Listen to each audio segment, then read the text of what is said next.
Perfect. Perfect.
Perfect. Perfect.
Yeah. Well, all right. Like you always say, welcome, welcome, welcome. Number one sports talking D. We ain't like the Falcons, we won't blow the lead. Look, all we talk is who that, who got cut and who back. Rookies and the vets, players you should look at. It's the sports coma, you don't wanna miss it. Got the pre-game party, post-game statistics. Get a visit from Sway, maybe DC or 5. It's the hottest thing smoking, Big Q and the guys. Go to YouTube Live, make sure you subscribe. Interviews inside the Saints locker room high. Talk to Drew, Jordan, Zach, Peyton, New Orleans, who that nation. Best believe when I say we bleed gold and black. Ain't a miracle or rivalry could ever hold us back. No, Beastquake, Bounty Gate, let the truth be told. It's the sports coma, all we know is say Super Bowl. Yeah. You're listening to the Sports Coma with Big Q and the guys on the PRO Media Network. What's going on, fam? Who that to the black and gold faithful in the building? Much love to the Sports Coma, the great Saint thing, beautiful black and gold family members. And we chiming in with another edition of the Sports Coma family. Another beautiful edition of the Coma. We're in the building. It's just doing a little minor adjusting right here. Good to see the family members in the building. Much love to you and your family. And of course, welcome to another installment of Saints Saturday Saints Talk. Who that to the black and gold family members? The great Saint Think Tank in the building. Who that? And once again, like I always say, welcome, welcome, welcome. You're now rocking with the Sports Coma with Big Q and the guys. And we have intense entertaining, educating, and enlightening sport talk from your favorite sports family. I'm Big Q. If you don't know, this is the great Saint think tank known as the Sports Coma, #1 independent podcast across the hemisphere as far as sports talk. We are the realest, one of the most respected, and we constantly gaining new viewership every day as we are gaining ground massively. Thank the family members for all of the love and the support that has been given over these 5+ years. And this is TSC Live. That's right, the Sports Coma Live 134 episode 535. Big ups to the family members chiming in the live stream. Who that? Starting the live stream, who that to school? My brother from another mother, who that to you? Byron, what up, Byron? Who that to you? Mr. Boombastic, who that to you? Sufian, all the way from Paris, who that to you? Kevin McKnight, who that to you? What up, Troll? Who that to you? Dallas Allen, who that to you? Pelicans Nola, who that to you? Pelicans Nola said, today is your boy birthday, Big Joseph. Who that to Pelicans Nola? Big brother Joseph's birthday today. Let's get a family member, a mighty who that black and gold diehard great Saint think birthday. Shout out to the brother Pelicans Nola, Big Joe family. What's good with it? The family members in the stream, please wish the brother a very fantastic birthday. It's a fantastic day outside, man. And of course, you know, tomorrow's Father's Day. So a happy early Father's Day to the fathers that's doing their thing and trying to keep it together and doing the right thing. Who that to you? Who that to you early? Charles Mayfield, who that to you? Caution, who that to you? Ryan Farrell, who that to you? Let's see who else we got here. The family members, Jonathan Wilson and Jonathan Wilson's wife, who that to you? You better not say one without the other. Who that to you? Derek, what up, D? Who that to you, fam? What up, fam? Demetric Holmes, who that to you? Demetric, what up, fam? Good to see you in the chat. Trail Hatch, who that to you? And all the family members chiming in the live stream. Good to see y'all, man. As we get into this episode of the Sports Coma, here, the great Saint think tank, Robbie.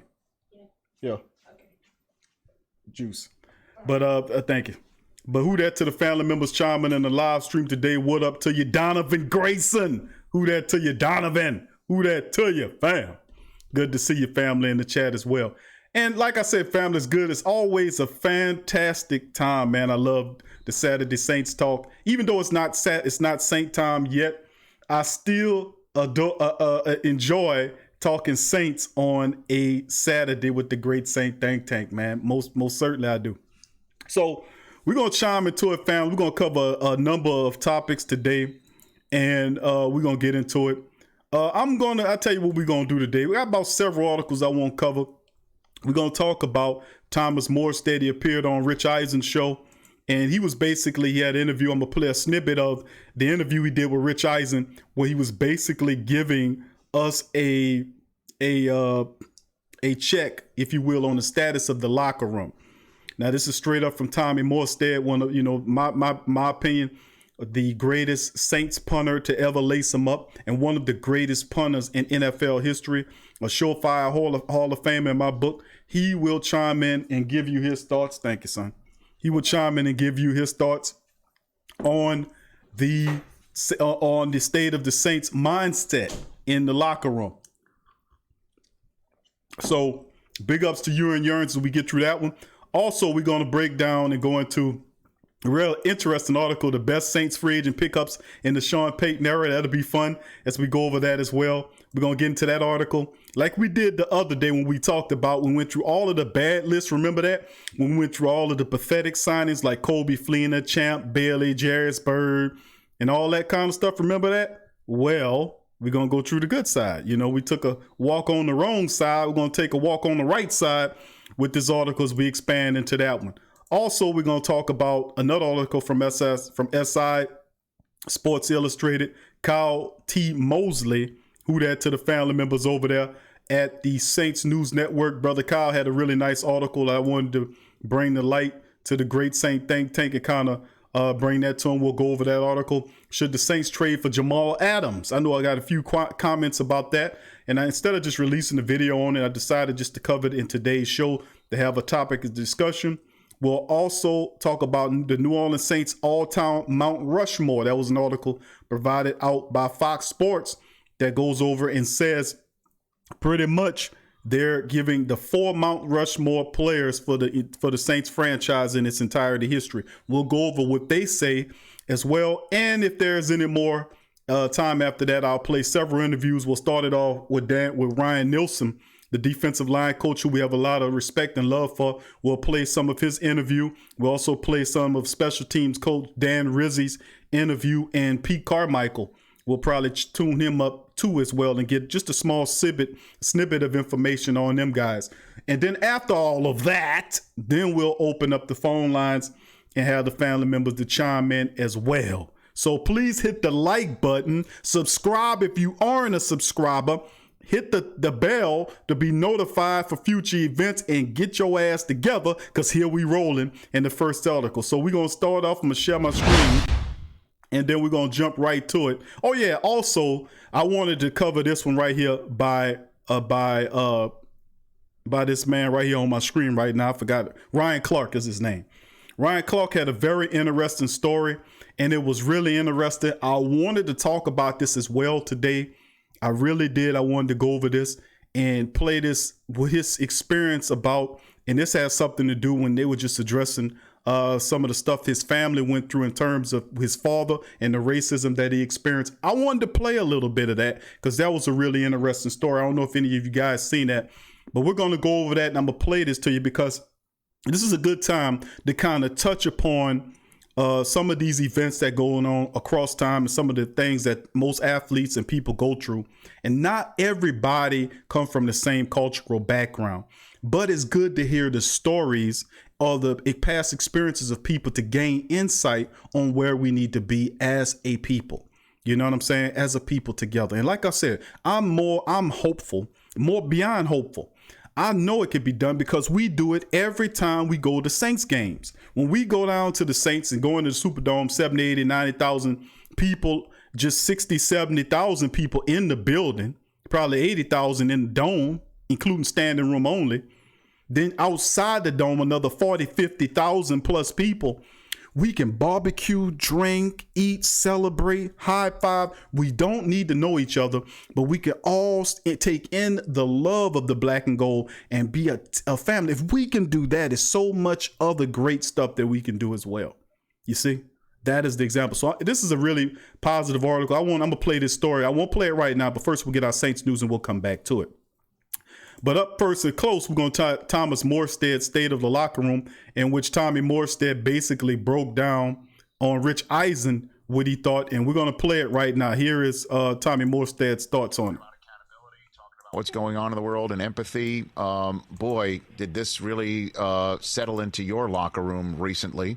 Thomas, what can you tell us about the Saints locker room as it currently stands after Drew Brees, what he had to say publicly about never agreeing with anybody who would not stand for the national anthem, and then saying what he said in terms of an apology publicly, and then Zooming with you and his teammates on the subject, and then instructing the President of the United States not to use what he had said before as anything to divide. Certainly after he has spoken to his teammates. I kind of set it all up, and I'm wondering what you could tell me is the current state of affairs with your locker room.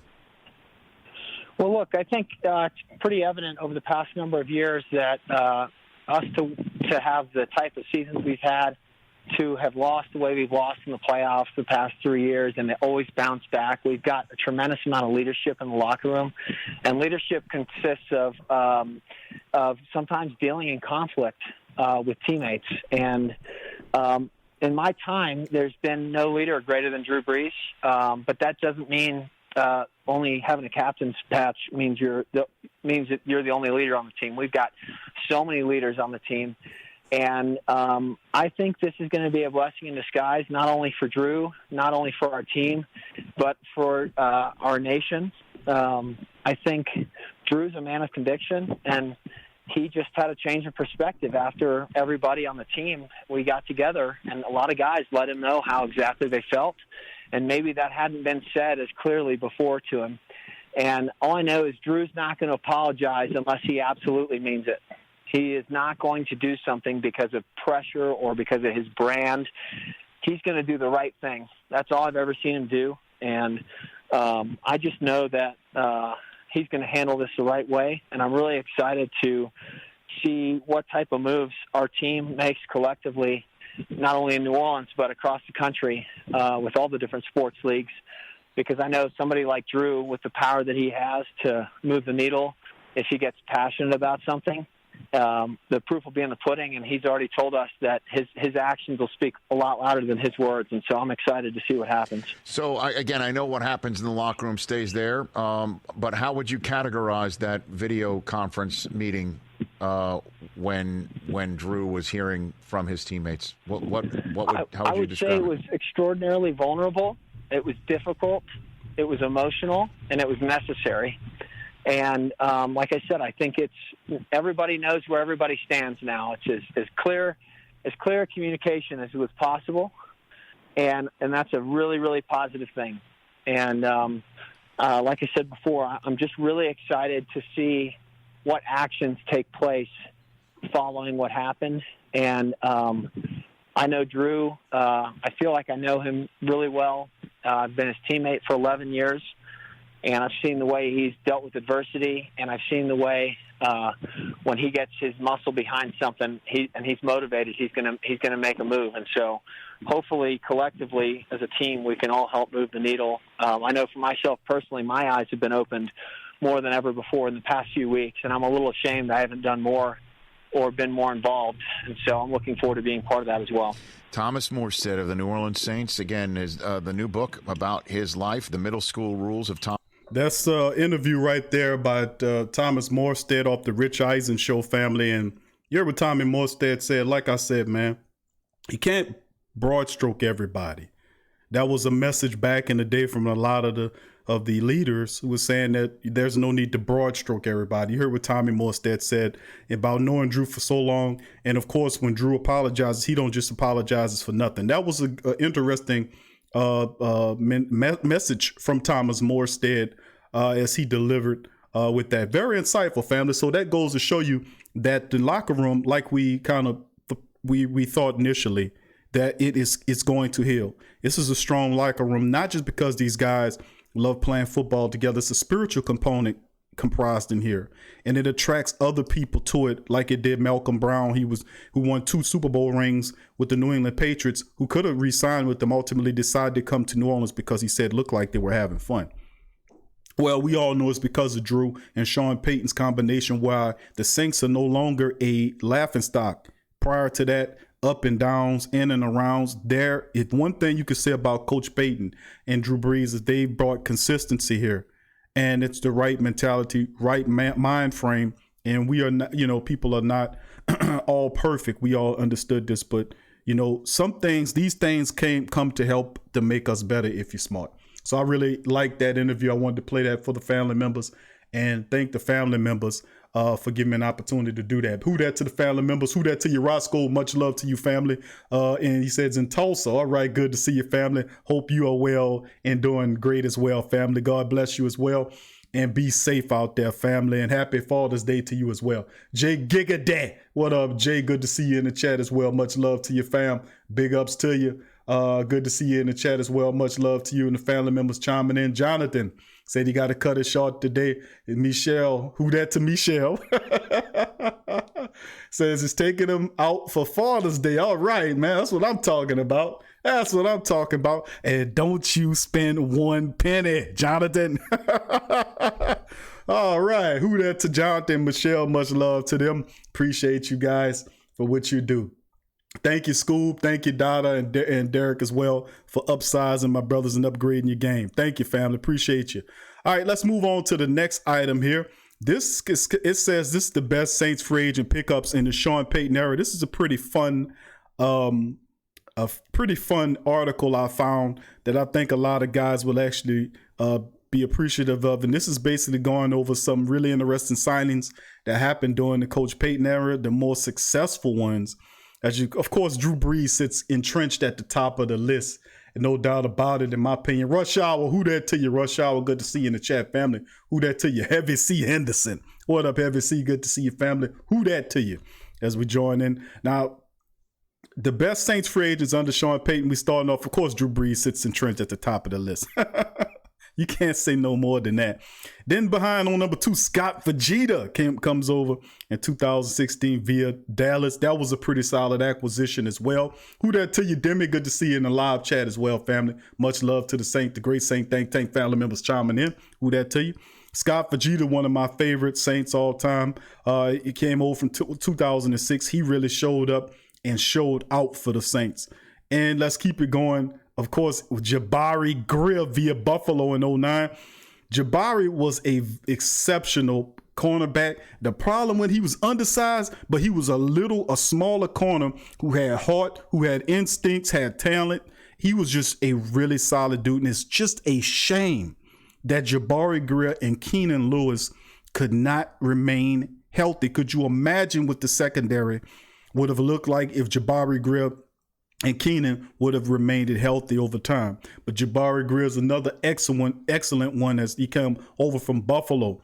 Then we got, of course, coming up next here, Darren Sproles via the Vikings in 09. Of course, Darren had a spectacular year in that 2009 year, that Super Bowl year. He was instrumental. He was everything the Saints needed on the back end of the defense. He was intelligent. He was smart. He helped out. He filled in a lot. And he was just, man, he was such a tremendous talent. Not so much the second year, but that Super Bowl year, he was absolutely awesome on the field. Anything else I cannot to comment on. All right, moving to the next one. Darren Sproles via the Chargers. Of course, Drew brung his running mate over a couple years later to join him, and Darren Sproles did it all. He did it all, fam. Kick return, punt return, running back, wide receiver. Darren Sproles did it all. And still to this day, I really like the fact that, and I really want the Saints to see if they could find a Sproles type backs. Of course, we have Alvin Kamara that can do a lot of that similar package, but Darren Sproles was so special in the Saints offense. So special. Really surprising that the Saints haven't found a Sproles type back yet. That's really interesting. He's been going for some time now. All right, let's keep it going, family. Next on the list is Benjamin Watson. Of course, we had 2 stints of Benjamin when Ben came over. He had a fantastic year when he had that 70-plus catch year, which was awesome. He never could match that production, but Ben Watson was solid. I'm not going to say spectacular, but just solid for the Saints. Ben Watson was a good signing. Craig Robertson, 2016, he first came in. Craig was a matchstick, made it happen. He was big, and he's still to this day on the team, contributing in the special teams manner, comes in duty if there's injuries. He can play every position in the linebacking core. He's a key member of the special teams ace. He's a leader in the defense as well. Everybody loved Craig Robertson. You know, it's just that, just like I said, the second year he got here, they was trying to they realized Craig's ability to defend the pass in terms of cover tight ends and stuff was diminishing, and they've been looking every year. Notice the Saints every year bringing a free agent linebacker to compete in the core. Every year they've done that. So Craig Robertson is still sticking and staying. Hopefully he'll stick and stay in this year. Moving on, Larry Warford. Big Warford was a solid move. What could you say about a guy that had 3 years with the Saints and 3 Pro Bowls? Ain't much you can say about that. Larry Warford was special. He was awesome. Too bad he couldn't stay. The Saints seen a better vision. But the crazy part is, you know, things could have been done to keep Larry Warford here. He could have reworked the contract. I know he wanted some more money because he's 3 straight years of Pro Bowls. He's still very much young, and maybe they couldn't see eye to eye. But if you get rid of Larry Warford to free up $7 to $8 million, you damn sure better get rid of Nick Eason for $5 million. Let's keep it rolling. Demario Davis is next up to 2018 from the Jets. Demario's always been a player when he was with the Browns, when he's with the Jets. This guy's always been fantastic since he's been with the Saints. On the final year of his contract, final year of the deal before it expires, hopefully Hopefully the Saints can re-sign DeMario. We'll know what it looks like toward the end of the year. But I expect another fantastic, solid year from DeMario Davis. Another key move. Now, let me say this about DeMario Davis. I ain't going to brush over this. DeMario was signed by the Saints, and ever since he's been signed, he's played every goddamn game since he's been here. And remember, he helped solidify, and this can't be understood or understated, that DeMario Davis played every snap for that defense when he was out there, impactfully played every snap, and solidified the linebacker room when you had guys like Alex Anzalone, A.J. Klein, and everybody else going in and out of that lineup with injuries. DeMario was the man. He solidified the position. Prior to that, we had musical chairs at the linebacker position. We had musical chairs at the linebacker position. In and out, in and out, in and out. We had new guys in here every damn year. Manti Te'o came in here. You had Craig, then Manti, then you brought in A.J. Klein, and then Alex Anzalone was drafted. Then you had several other players in between there. Prior to that, it was James Laurinaitis, who was pathetic.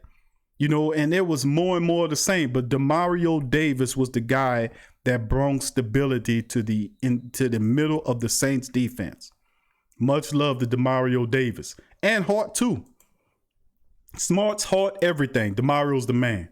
Jared Cook came in here last year. 44 catches, 9 touchdowns, Pro Bowl. I was expecting much more from Jared Cook, but it's still a plus, man. He's a huge weapon. Soft hands, runs good routes, could block as well. Speed, even though he's up in age a bit, he's still a fantastic player that can get open and make things happen for you. Jared knows how to use his body, knows how to high point the ball. Fantastic signing, and he'll do big things in 2020 as well. And that's all of the signings. So at Jared Cook, DeMario Davis, Larry Warford, this is a handful of them. Craig Robertson, Ben Watson, Darren Sproles, Darren Sharper, Jabari Greer, also Scott Fajita, and of course, Drew Brees is at the top of the list. Okay, fam, let's go to the next article from Sports News Network, SI, and the family over there, Bob Rose and Kyle T. Mosley, had a nice article here. Said, should the Saints trade for Jamal Adams? Should the Saints trade for Jamal Adams? That's the question. Who that to you, Mark? Mark Dykes in the building. Good to see your family. Herwin, who that to you, Herwin? Much love to you as well. Join in Jason King. Who that to you, Jason? Good to see you in the chat as well, family. Much love to the beautiful Black and Gold family members chiming in. Please hit the like button, family. Please hit the like button. All right. Should the Saints trade for Jamal Adams is the question. Of course, this is not so much of a hard question for me because obviously we know that Jamal Adams will be an upgrade over Marcus Williams. But in my opinion, he's going to be looking for a big payday. I don't know if the Saints want to spend that kind of money on a Jamal Adams, but he would definitely be an upgrade. He's a box safety that can do some things. He's been one of the top 3 or 4 safeties in the game, and he's still learning in the position. He wants a payday. It didn't work out with the Jets. The Jets just stupid, man. The Jets are just stupid. I mean, what can I say? It's just that Gaze, is Gaze still up there, Adam Gaze? How is this freaking guy getting jobs? How is he still getting? I just don't understand how Gaze is getting jobs. He destroyed the Miami Dolphins and then the Jets hire him? I don't understand. How is this moron getting jobs? Because you don't piss off some of your best players. And then, of course, Joe Douglas, who hadn't been a GM for very long. You don't, note to GMs, young GMs, don't piss off your best players, man. Don't do it. It's just stupid.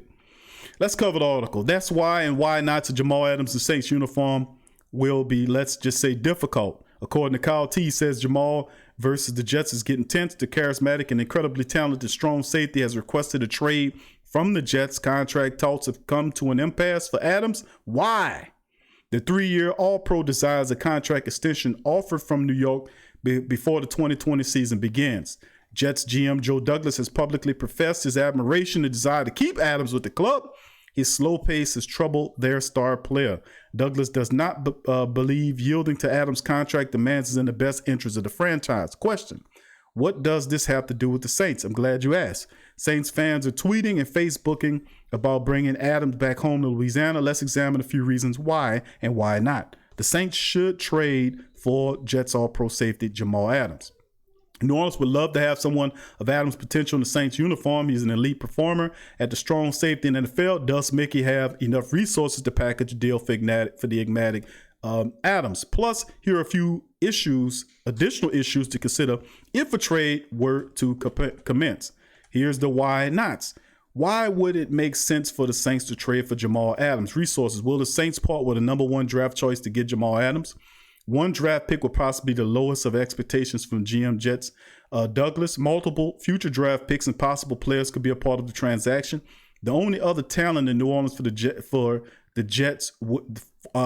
only talent in New Orleans for the Jets would be Alvin Kamara. Other players could be Marcus Williams, Davenport, Sheldon Rankins, Tre'Quan Smith, Taysom Hill's possible talents of interest for the New York. Currently, none would make sense for Loomis to depart with ahead of this already complicated season. In years prior, the Saints have negotiated puzzling deals, and long term, those agreements have become a smart and positive move for the franchise. Money.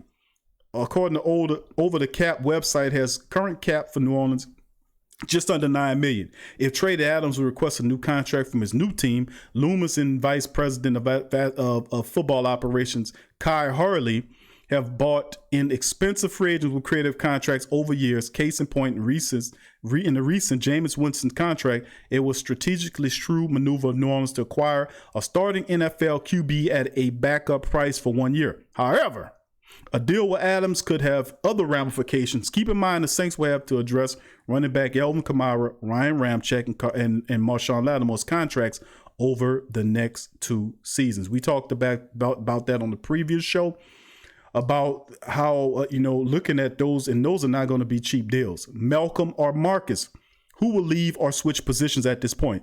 Malcolm Jenkins occupies strong safety position for the Saints. Jenkins' acquisition and free agency, the need for his veteran leadership is desperately necessary for Dennis Allen's unit. Versatility has been the theme for the Saints. Marcus Williams has been roaming in the team's secondary as their free safety for the past 3 seasons. Do you include him in a trade package to the Jets? If not, where would he fit? Would Adams become a free safety and in the exchange?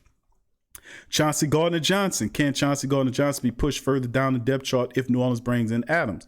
After a successful rookie campaign, Chauncey Gardner-Johnson's 2020 season comes with high expectations. Will the combination of Adams and Jenkins allow Chauncey Gardner-Johnson to grow at safety, or could his growth become stunted as a result? I will answer that question, Kyle. I think that Chauncey Gardner-Johnson's future is not at safety, rather at the slot cornerback position. He has the versatility to play it in the pinch if you needed to, but I don't think if such a move would occur, this is just me talking, I don't think it would impact Chauncey Gardner-Johnson's prospects at safety, being that they see him as a very good slot cornerback. The whys. Why would it make sense for the Saints to trade for Jamal Adams? Production. In 3 years, he had played 46 games, has 2 interceptions, 2 touchdowns, 25 pass defense, 6 forced fumbles, 4 fumble recoveries, 273 tackles, 210 solos, 63 assisted, 12 sacks, 25 QB hits, compared to Saints Marcus Williams in 3 seasons. He had 46 games, 10 interceptions, 1 touchdown, 23 pass defense, 2 forced fumbles, 1 fumble recovery, 187 tackles. Damn. He got almost 100 more tackles than Marcus Williams. 148 solo, 39 assisted, but Marcus got him beat with the INTs. 1 sack and 1 tackle for loss. Game changer. Adams is punishing hitter and a sure tackler. QB is aware of his presence on the field. I would love to have Adams just because of that. You can't let the wide receivers catch the ball and get up and point like they're getting the first down. I come from the Ronnie Lott school of thinking. When you a safety, that is your area, and you smash them wide receivers, tight ends, or running backs coming across the middle.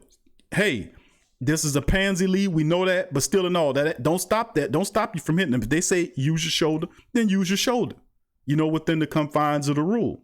But his presence as a tackler and a hitter is the ferocity that we need from a safety back there. LSU star power, the Bayou Bengal faithful, will have someone in black and gold to cheer for. That will be special too, because of course y'all know I'm an LSU guy, and having Jamal Adams, who I say is one of the best safeties I've seen in a while from LSU. And then of course Dale Pitt came behind Jamal Adams, who I like a lot too. But Adams is definitely a wildebeest, no doubt about it. But heightened connection with LSU fans will be great for business and marketing opportunities for the Saints. Hall of Fame potential is still early in his career, but Adams has the it factor. He has the personalities, game intelligence, instincts to make plays. I watched and listened to him with Deion Sanders as they covered defensive backs during the 2020 NFL Scouting Combine for the NFL Network.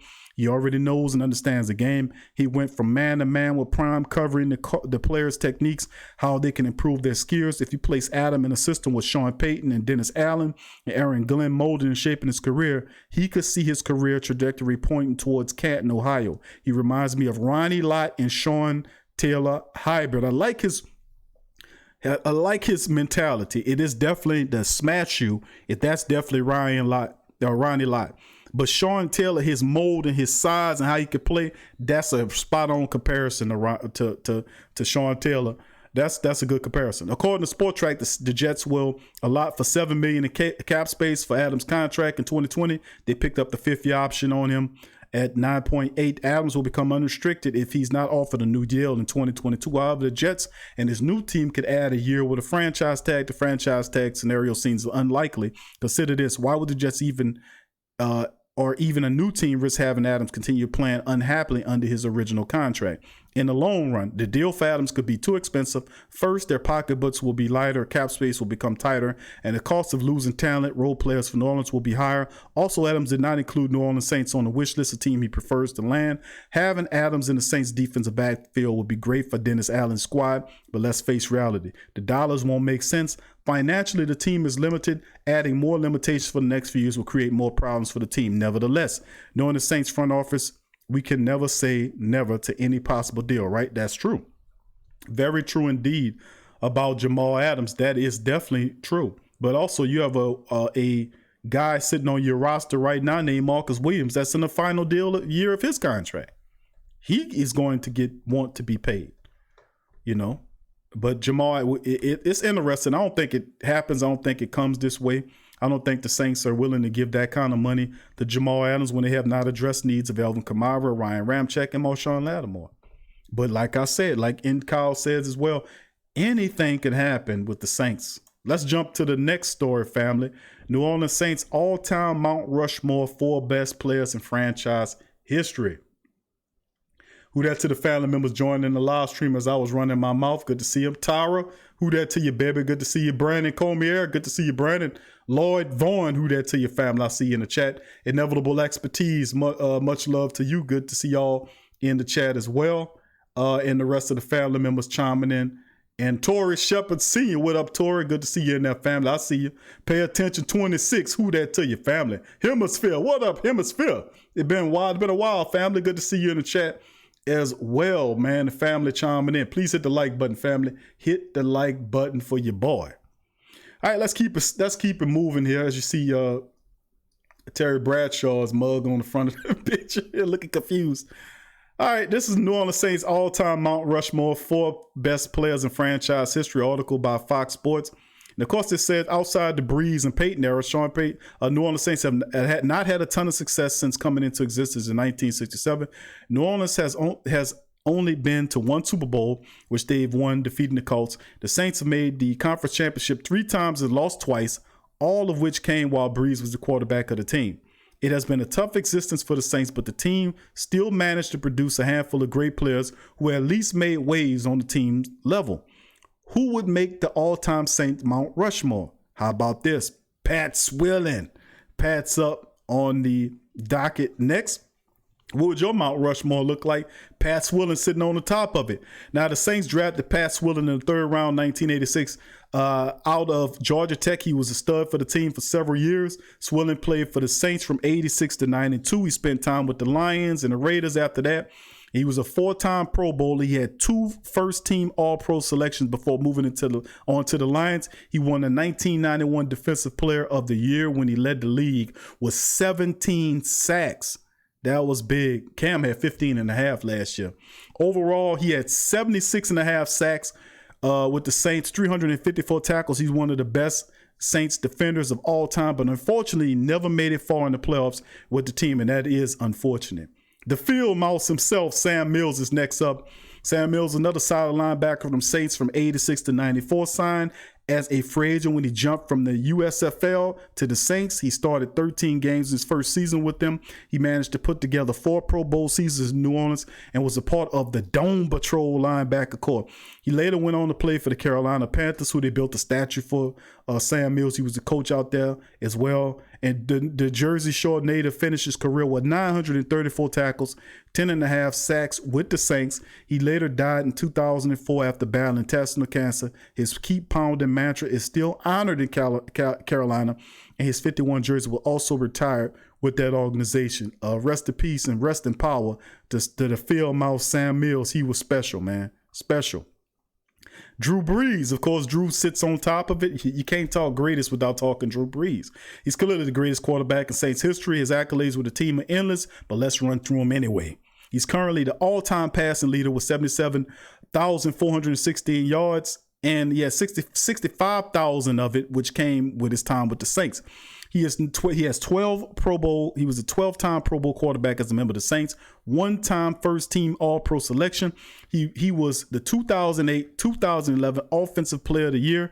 He has thrown for over 5,000 or more yards 4 times. Has led the league in passing touchdowns 4 times. There are no other Saint quarterback that really comes close to him statistically. He will forever be the player who changed the franchise from a laughingstock into a dangerous team for years on end. That's right. Drew and Sean Payton really did that. And then finally, the great Ricky Jackson. Now, Ricky was a handful of former Saint players who's in the Pro Football Hall of Fame. Man, Ricky Jackson was awesome. I know people talk about great linebackers. The first thing come flying out of their mouth is people like Lawrence Taylor. And understand that Lawrence Taylor was terrific and he was awesome. But Ricky Jackson existed in the same time frame as Lawrence Taylor. And Ricky Jackson was just a hell spawn. He was special.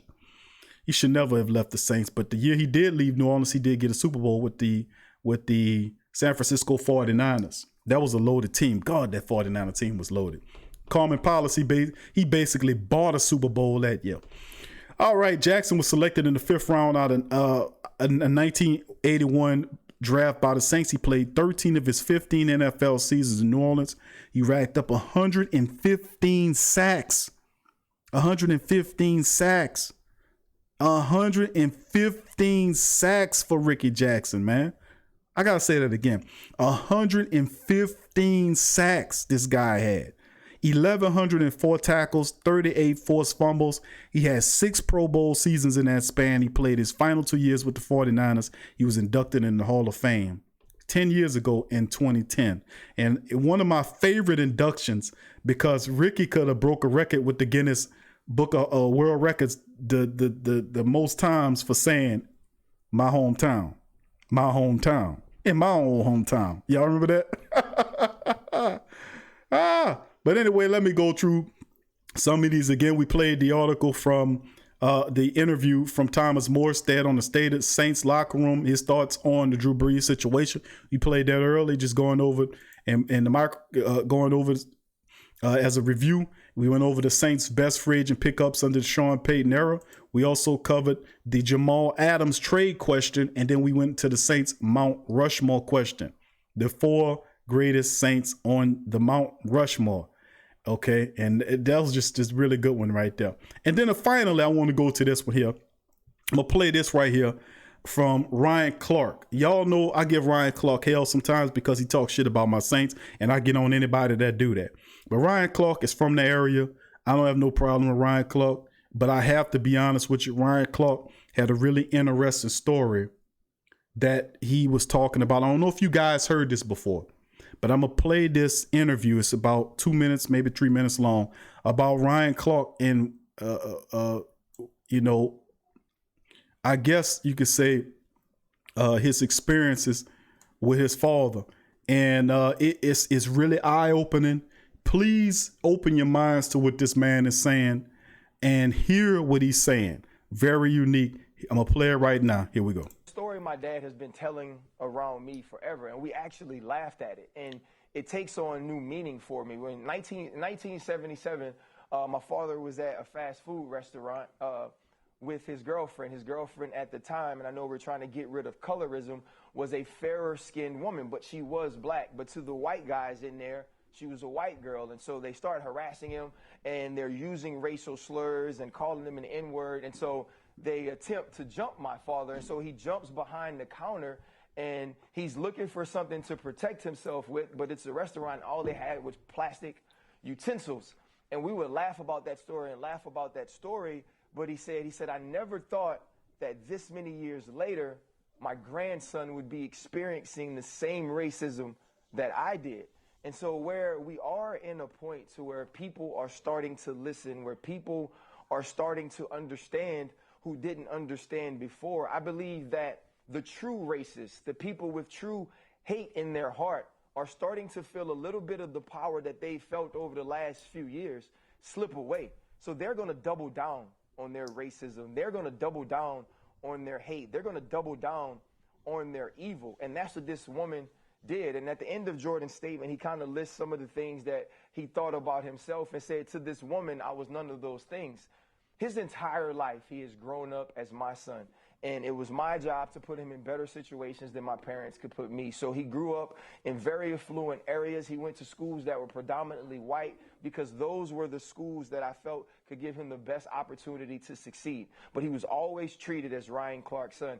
And he's faced racism and he's heard the word, but it never affected him in this way. And I felt like I didn't prepare him for this situation enough to know, as a black man, you can't walk up to cars. You can't wave down cars with white people in it because your life is not of value to all of them. And so I'm blessed that my child is still here. It's something would have happened to him, it would have broke me. And so for me, I got to do a better job of educating him, and I got to protect him.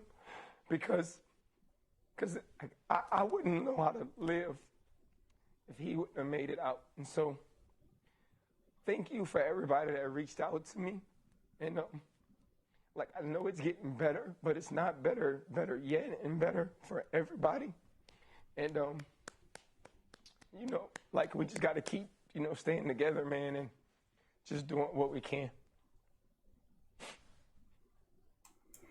That was Ryan Clark, man, and that was a very interesting story. I just wanted to share that with the Black and Gold family.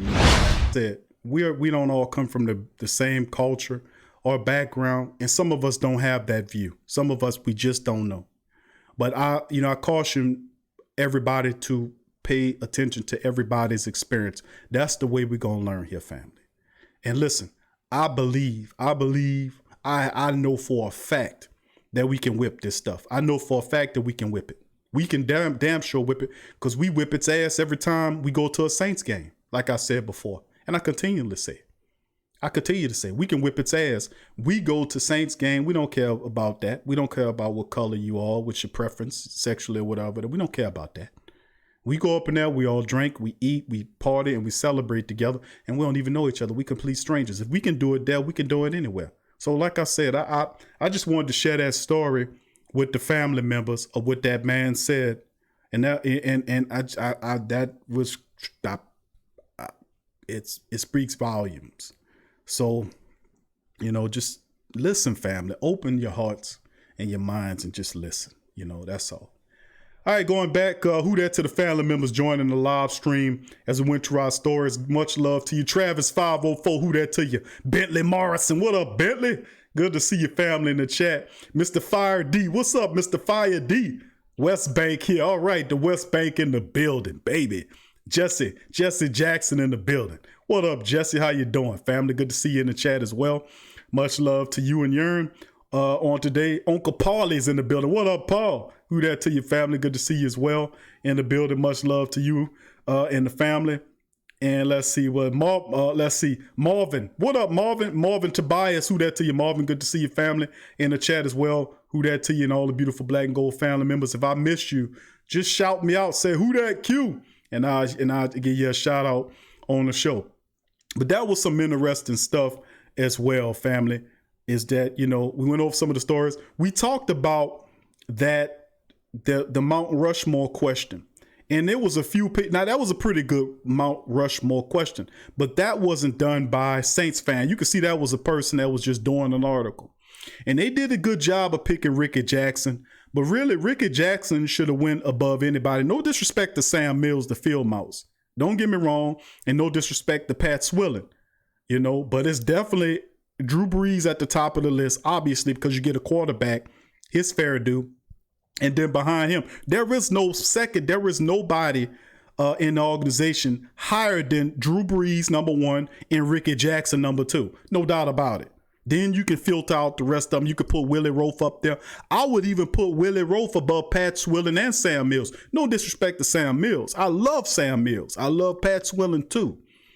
You know, I love him as a football player. As far as him being a politician when he was down in New Orleans, oh, no, hell no. But as a football player, absolutely.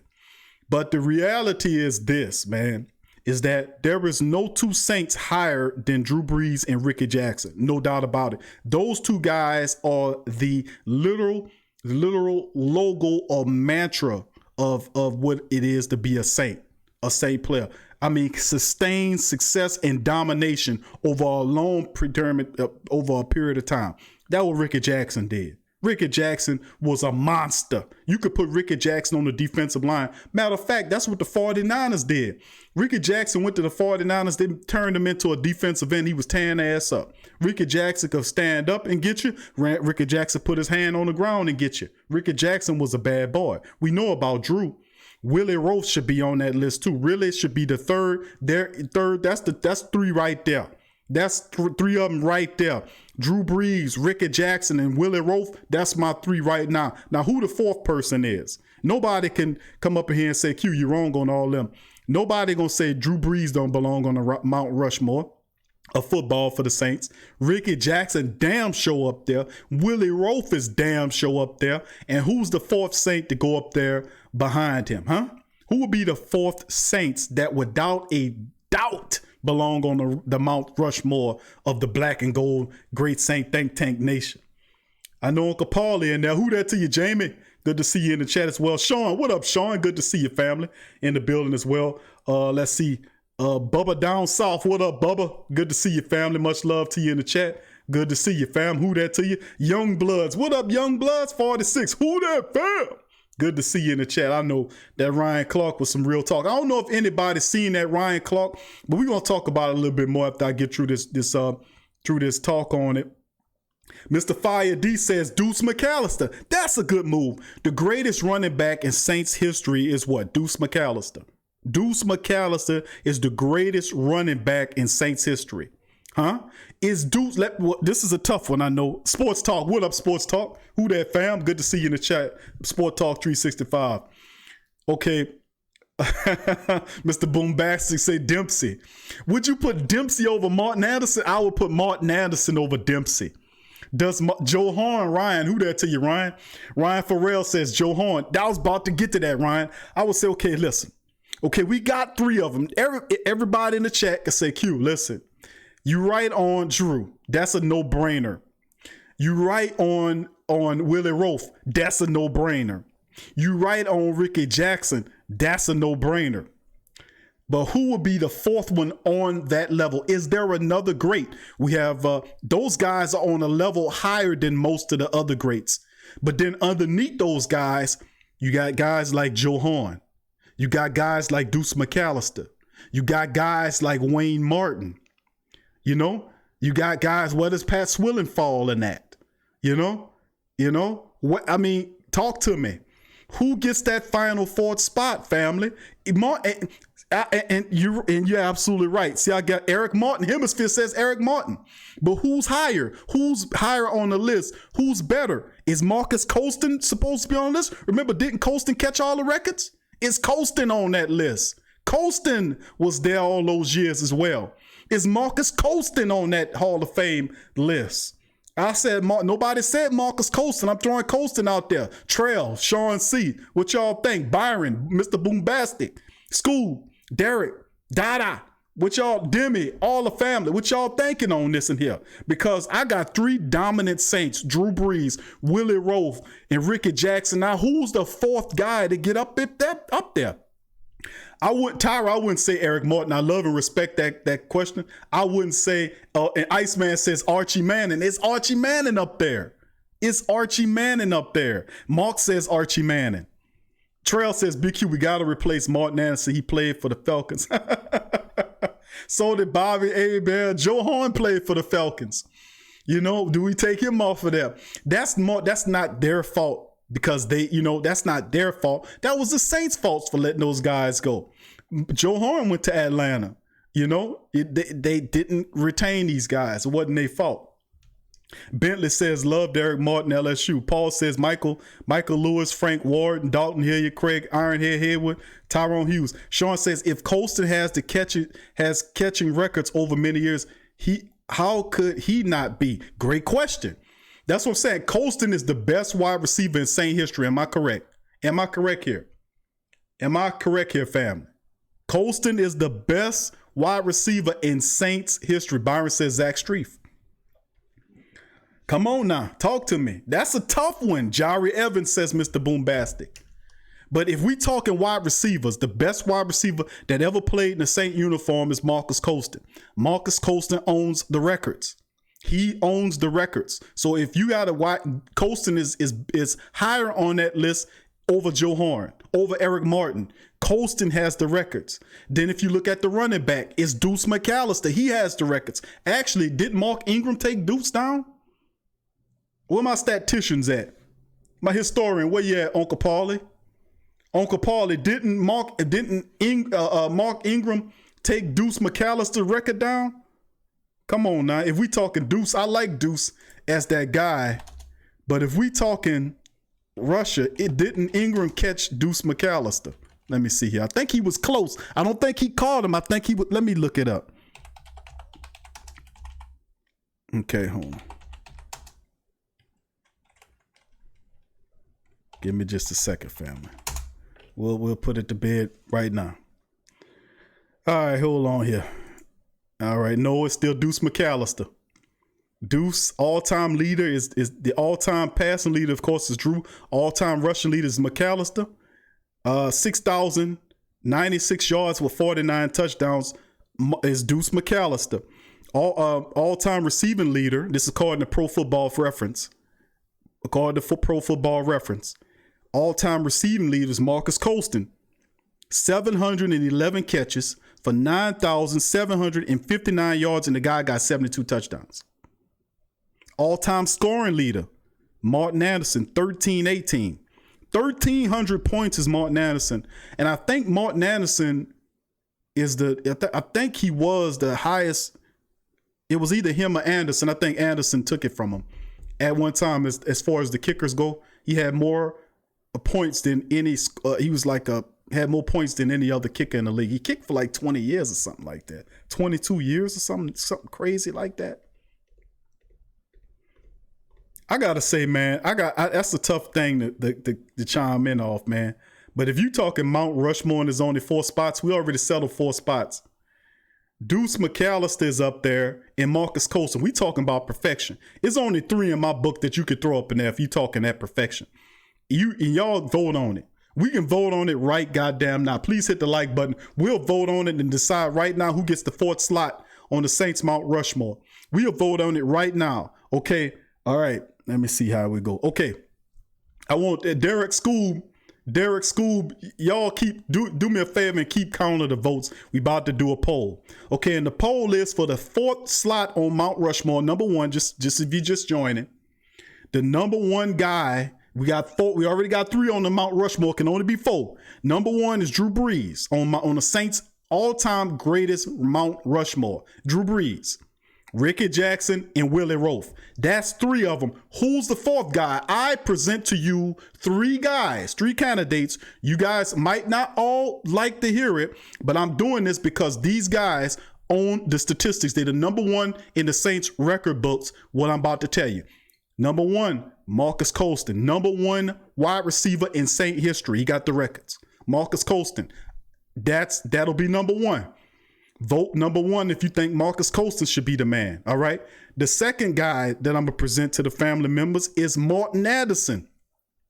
Martin Anderson. Why Q? Because he's the Saints all-time points leader. Martin Anderson, over 1,200 of them in the points, and either second, I won't say second behind Gary Anderson, who played for a long time too. It's either one or two. Them dudes was going at it for a long time.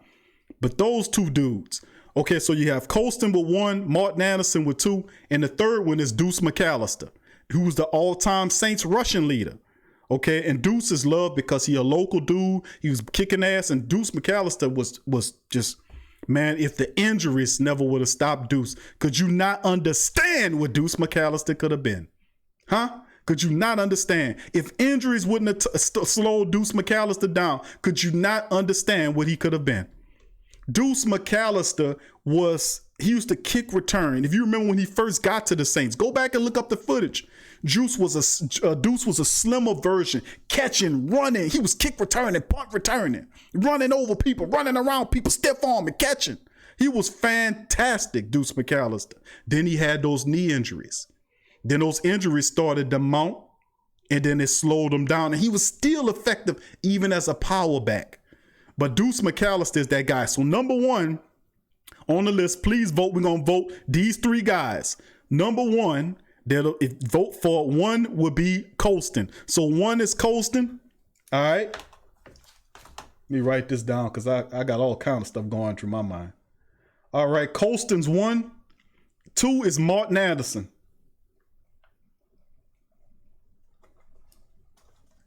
And 3 is Deuce McAllister. Please vote. All right. Vote for the final spot on the Saints Mount Rushmore. For the final spot, we already established it's Drew. Drew's up there already. Ricky Jackson's up there, and Willie Roaf is up there already. Who's the third guy? The fourth and final guy gotta represent perfection. Gotta be a guy that's at the top of his field. So we got 3 guys. Number 1 is Colston. Vote for Colston. Number 1 is Colston. Number 2 is Martin Anderson. Perfection, kicked you to many wins. Uncle Paulie, you know what I'm talking about. And number 3, Deuce McAllister, just absolute beast. He still leads the team in rushing all time right now, Deuce McAllister. Number 1, Colston. Number 2 is Martin Anderson. And number 3 is Deuce McAllister. All right. John Gill, who that to you, John? John says Sam Mills. All right, okay. All right, Colston. All right, family. All right, we're gonna tally them up. I'm gonna get Scoob and or Derek to give a count. Derek and Scoob, when y'all get an opportunity, post the results of the chat, my family. Big Sam, what up? Big Sam the Candy Man, what up, fam? Good to see you in the chat as well. Who that to you? Uncle Paulie said Wayne Martin in there. I can't, that's what I'm saying, man. Wayne Martin's up there, but I got to pick these guys because these guys are dominating the team. Wayne Martin, I think, is second all time as far as the sacks go on the Saints behind Ricky Jackson. Colston's number 1. The reason why I picked Colston, Anderson, and McAllister is common sense to me. Each one of those guys are the all-time leader on this team. Colston has all the records as far as the statistics go and for wide receivers.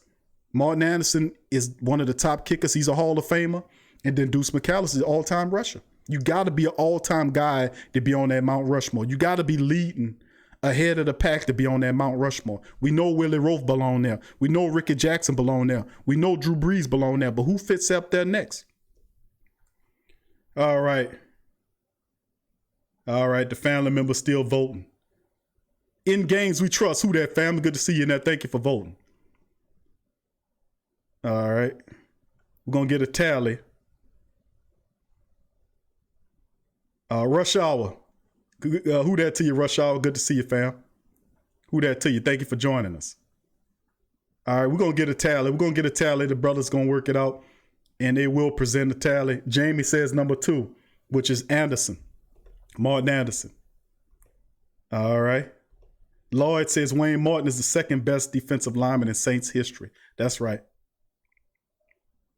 But like I said, I got to go because you look at what a guy like Ricky Jackson did. Ricky Jackson dominated, man, what he did. And he's so far beyond the rest of these guys. It's amazing. It's absolutely amazing. And Willie Roaf, nobody gonna sit here and argue me and say, well, Q, Willie Roaf don't belong on the Mount Rushmore of Saints. There's only 4 slots, and you have to be great to be up there. You have to be. Who you got? Drew, Willie Roaf, and Ricky Jackson. I mean, all those dudes are Hall of Famers. All those dudes belong there. But who's next up? You got to be a guy who's leading the statistical. Colston and Anderson and Martin Anderson, and then you have Deuce McAllister. All right, so we're going to get to the pay attention, says Colston. All right, so we got a lot of the family members to chime in. When you get an opportunity, Scoob or Derek, get that tally. Post a tally of the votes in the chat so everybody could see, family. If you could be so kindly. Bentley said Wayne Martin was a beast. He was a beast. Wayne Martin was one of my favorite Saints players, man. Wayne Martin was awesome for many years. For many years. Even when he got a little old in the tooth and they moved him from a defensive end to an interior lineman, he was still effective. Wayne Martin was terrific. I love Wayne Martin. He was always a top dude in my book. But I don't think he equates up here with Marcus Colston and Martin Anderson and then Deuce McAllister. Those guys dominated what the position that they were in. Martin Anderson was one of the best kickers that ever did it. He's a Hall of Famer.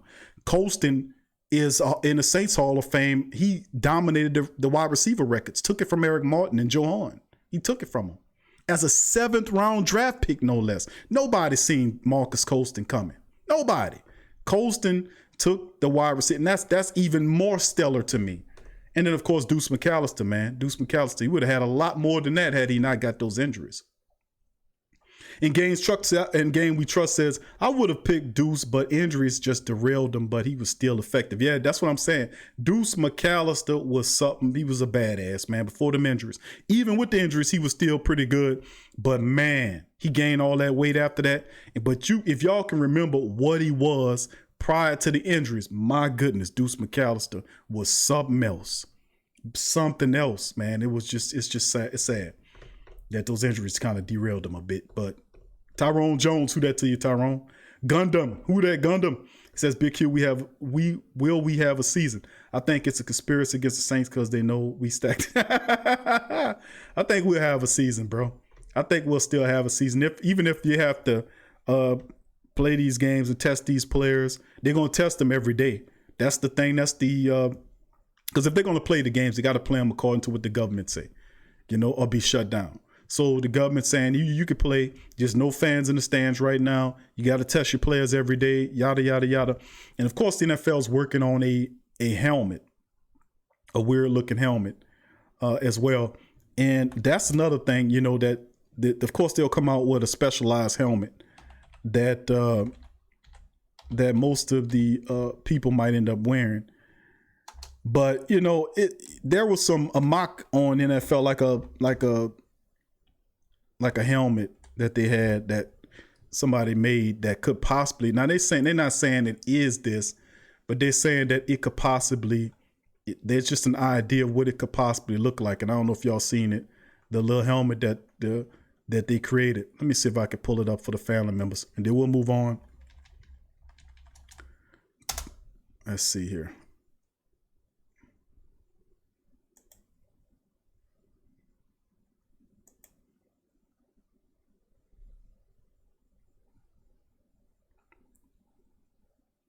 Give me just a second. I'm going to pull up the helmet. I don't know if y'all ever seen it before.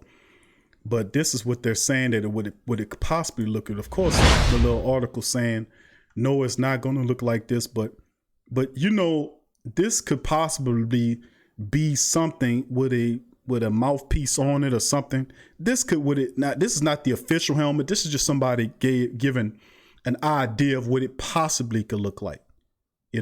This would it possibly look like. It just gives you an idea of what they could be doing. It could be a piece attached to the front of the helmet. And I don't know if y'all ever seen this piece, this picture before, but this would it possibly look like. This is not the actual helmet. This is just the rendition of what somebody think it could look like. Would have the respirator piece on the front of it, and yada, yada, yada, and all this kind of stuff. We don't exactly know, but that's just an idea. It's not nothing for certain, you know. But anyway, let's keep it moving, family. We'll have the family members to chime in the boat. Let's see where we at here. Youngblood says, Q, I hope and pray we have a season even when we aren't able to attend the games. I think we'll have a season. No doubt about it. The NFL have billions of dollars. They'll do what it needs to do, whether it's testing the players every day to make sure everything is fine. I most certainly see that occurring. So, yeah, I seen some of them tested positive. That's just how it is. It's a lot of information on it. I can't talk about it on this platform, man. But it's a lot of information about this stuff that's going on out here and where it come from. And a lot of people knowing they just not telling because there's some stuff going on out here that ain't right. But that's for On Q with Big Q. Join the Patreon if you want to know. Patreon.com/the Pro Media Network. But I do think that we definitely we're going to have a season. Paul said Henry Child still holds some records for the Saints at tight end, Big Q. I hear you on that, Brother Paul. Hemisphere, I don't know. A lot of players around the league tested positive for the virus. Yeah. Yep. Gundam said, yes, sir, I need the season to start. Can't wait. I know it's coming. Youngblood says, I'm seeing reports of a lot of college players tested positive for virus, including some at LSU. Yeah. I just, it's just a lot going on. They're not telling you, man. Do you know any more about it than what you know then when it first came? I know Rush Hour. Will Smith's in that bunch. Yeah, you could talk about Will. Throw him in there. Derek says, I live close to Houston. Texans, Cowboys, Astros tested positive. You hear it's going to be a lot more than that tested. And of course, the players that test, they got to sit them down for 2 weeks and then test them again before they go forward. But power up your immune systems, family. You know, it's vitamin C, vitamin D. There are supplements that people been taking from the dawn of time before there was even such a thing as a drugstore. We've been taking for years, you know, and like from my background, if you go back in my background, a lot of my uncles and people like that were herbalists. They grew stuff. They knew what to grow. If you got sick, they knew to go and grow this and grow. They just knew. They understood what you need to take. And I think we advocate too much power to them people. We need to take some of this power back. I've been advocating taking power back from Winn-Dixie, growing Victory Gardens, stuff like that. Taking your food growing power back. I don't care if you live in an apartment building or a duplex or whatever. That stuff, look it up. You can grow gardens if you live in a apartment building or a duplex or someplace like that. You can grow them. There are tons of articles out there. Take that power back. Take it back so you don't have to complain about how much Winn-Dixie or any of these grocery stores charging you. Take that goddamn power back. Take it back. But anyway, let's keep it moving, fam. Yeah, I'm telling you, man, listen, the knowledge is in you, man. I'm not telling you not to go to see the doctor. I'm telling you to be your own goddamn doctor. Who know your body better than you do? I mean, get some books, get some books on it. Learn about how the body works.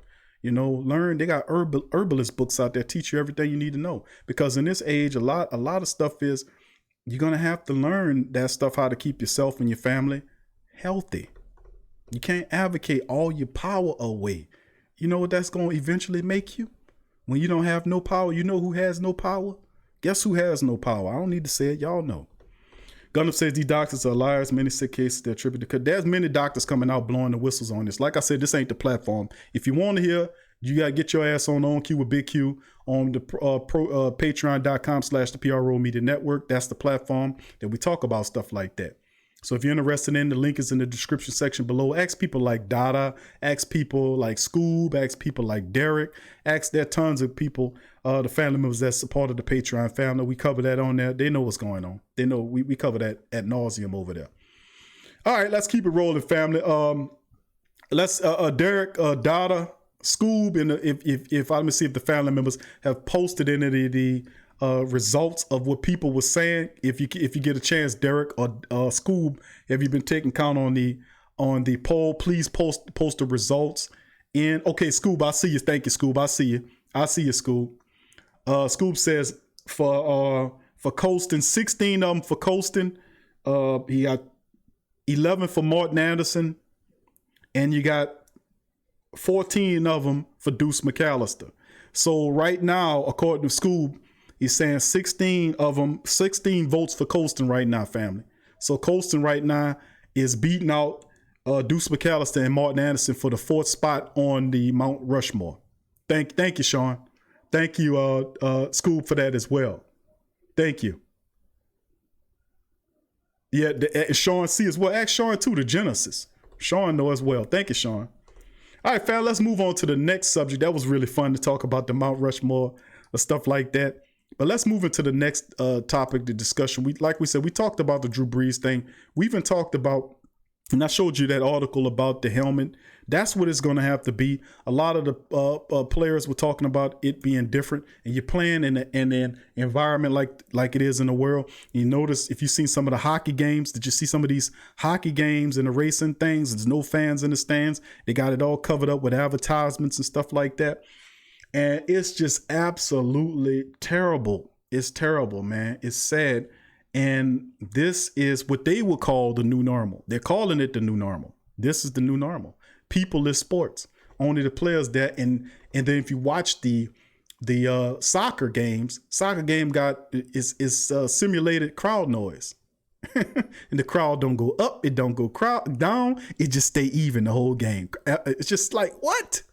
But man, I don't know, man. What are the games without the fans? I don't know.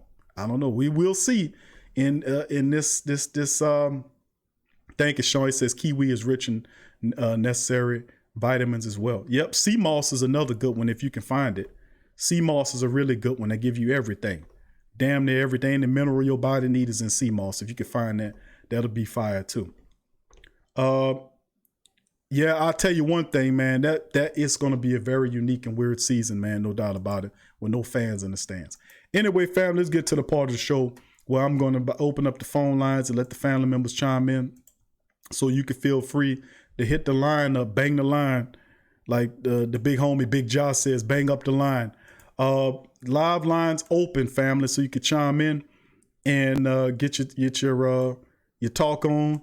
If you want to talk about the Saints, questions, concerns, or comments about the articles that we covered, or the fact that you have questions, concerns, or comments that you just want to make, feel free. Your opportunity now to get on and talk to the Great Saint Think Tank. Live lines is open. 504-475-4482. 504-475-4482. 504-475-4482. 504-475-4482. Live lines is open for you to chime in, family. But live lines are open, so you can chime in. But yeah, when I seen that helmet, I said, that's very strange looking helmet there. But that's what it has to be. That's what it's going to be if they're going to be allowed to play. But the NCAA could be something that we might not actually have college football this year. You know, might not have it. Tramal says elderberry. Who that, Tramal? I ain't see you, fam. Who that to you in the chat? My dog, Tramal. K. Savage Gaming. What up, fam? Good to see you in the chat there, K. K. Savage Gaming in the building. All right, Tramal says elderberry. That's right, Tramal. That's another good one. There's so many of them out there. And guess what? They're a lot cheaper than a lot of stuff that you're going to buy and work a lot longer. So, you know, there's a lot of stuff, man. It's a lot of stuff. A lot of this come from old remedies from your grandma and my grandma and all that kind of stuff. You know, they knew about all that, man. They was from the country. They knew about that. They knew about growing their own food and, you know, and I was thinking to myself, like I sure hear people complain a lot of how the cost of food is. Well, hell, if you don't like it, grow your own damn food. It ain't hard. Grow your own food, you know? And I think that's something that we need to do. So we definitely, if you ever want to eat, why not grow your own stuff? You save money that way, right? Why advocate your, I don't get it, man. I don't get it. How we let these people teach us to advocate every damn thing to them? I mean, I don't understand. How did you give it all up? How did we give it all up? Anyway, let's keep it moving, family. Live lines open, 504-475-4482. 504-475-4482. Live line is open. Demi says, who won the fourth spot? The fourth spot right now is Colston.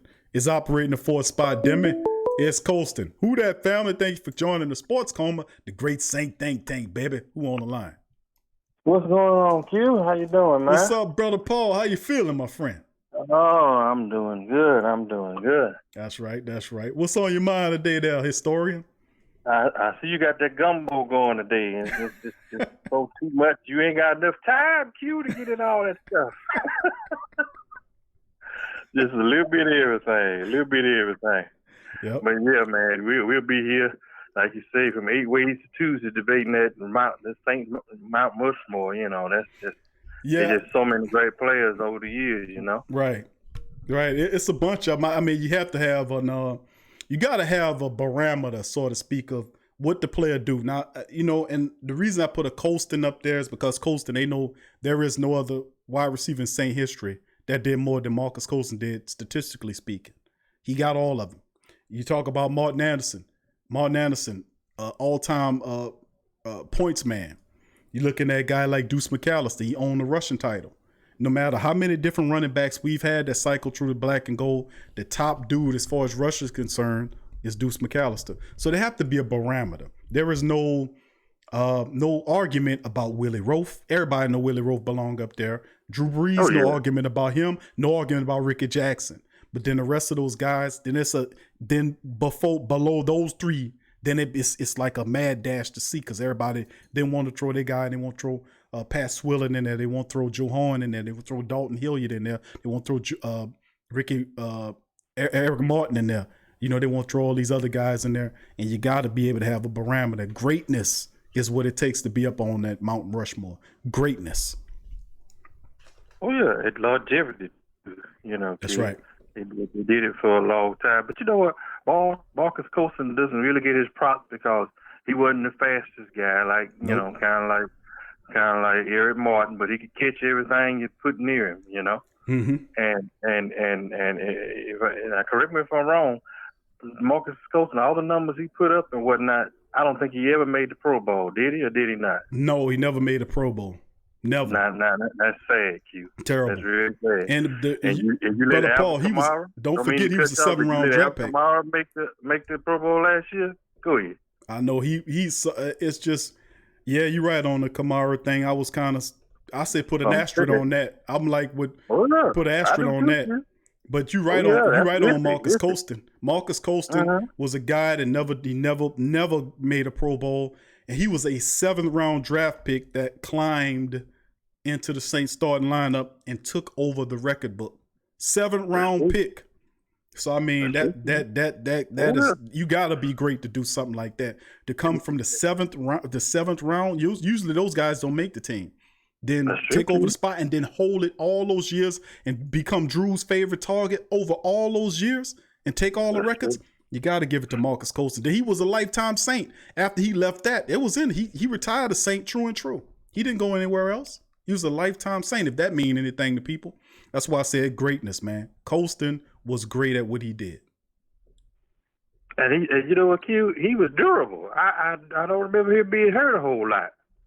Eric Martin was, and Ironhead and whatnot, but Colston was very durable. I don't remember him missing too many games. I know he got hurt from time to time, but he didn't miss 10, 12 and being out for the season like most players, Mm-hmm. He was pretty durable, but like you say, he just didn't have the speed, Q. No. He'd be Eric Martin in a foot race. I don't know who would have won. Yeah, he was he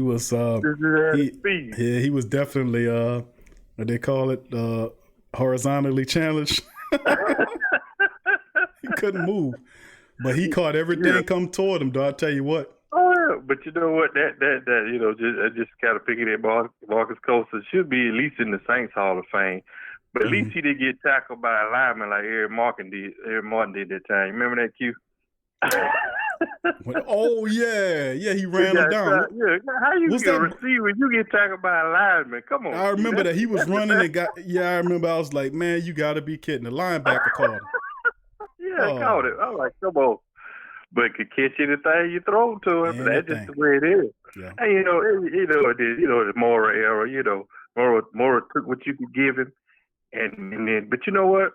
I don't know if a lot of you or a lot of Saints fans and nation know this, But at the end of it, you know, they got a little piece there on YouTube, and they talked to Jim Moore after it was all over, senior. And he said, you know what? You know, him being an old military guy, he said he just really pushed his teams too hard. The same thing the time he was the coach. He said, cause a lot of time when they got to the playoffs, they just didn't have nothing else. I pushed them too hard through training camp and practice and whatnot. But you know, he was just a military man to the fault. You know what you think? Yeah, you're right. He was an emotional one too. He wore his heart on his sleeve, and he had some of the more animated post-game press conferences that you would ever want to hear. I mean, if you go back and listen to Jim Moore's press conferences, including the playoffs when he was with the Colts when he said the playoffs. I think was that the Colts he said that. Oh yeah. Yeah. He had a couple of them with the Saints too when he was in that black and gold old school sweater talking mess. You don't know, and you'll never know. Yeah, he had a bunch of good ones, man. He had a bunch of good ones that I love. Like I love listening to. Those are up there. Some of my those are up there. Like with my favorite ones, like when Dennis Green, rest in peace. Dennis Green's like we all who they thought they were. That one and we all who they thought they were. Old Dennis Green and one of my favorites, Herm Edwards. Well, Herm Edwards. We played to win the game. Duh. And Mike Singletary, that's one of the ones I like. Mike Singletary, I can't remember. He said you can't coach the players, you can't coach them. I can't coach them. Can't do nothing. Yeah, some of my favorite ones, man. That's some of the favorite ones, old school, that brother Paul. But you could hide that, Q. I mean, the coaches, you put them on the spot, they gonna tell you just how they feel, whether you liked it or not. Yep. You know, but the most memorable one was one with Moore, and he quit the next week when he lost to Carolina that second time with Sam Miller. He said we didn't block with Diddley Pooh. Yeah. Yep. Yeah, that was classic. Yeah, he was through after that. You could tell he was so done. Yeah, and then if we remember that next week he quit. Yep. Yeah. Jim Moore. Jim Moore was a special coach. He was the one. He was the first. He don't get a lot of respect. No, he don't. He don't get. And the thing is, when Jim Moore came here, Jim Moore was a winner in the USFL. He was coaching in the USFL when he came over here, and when he came to New Orleans, he instilled a hard work ethic, and he took that team because it was basically Bum. I think he came after Bum Phillips had, and Bum Phillips was.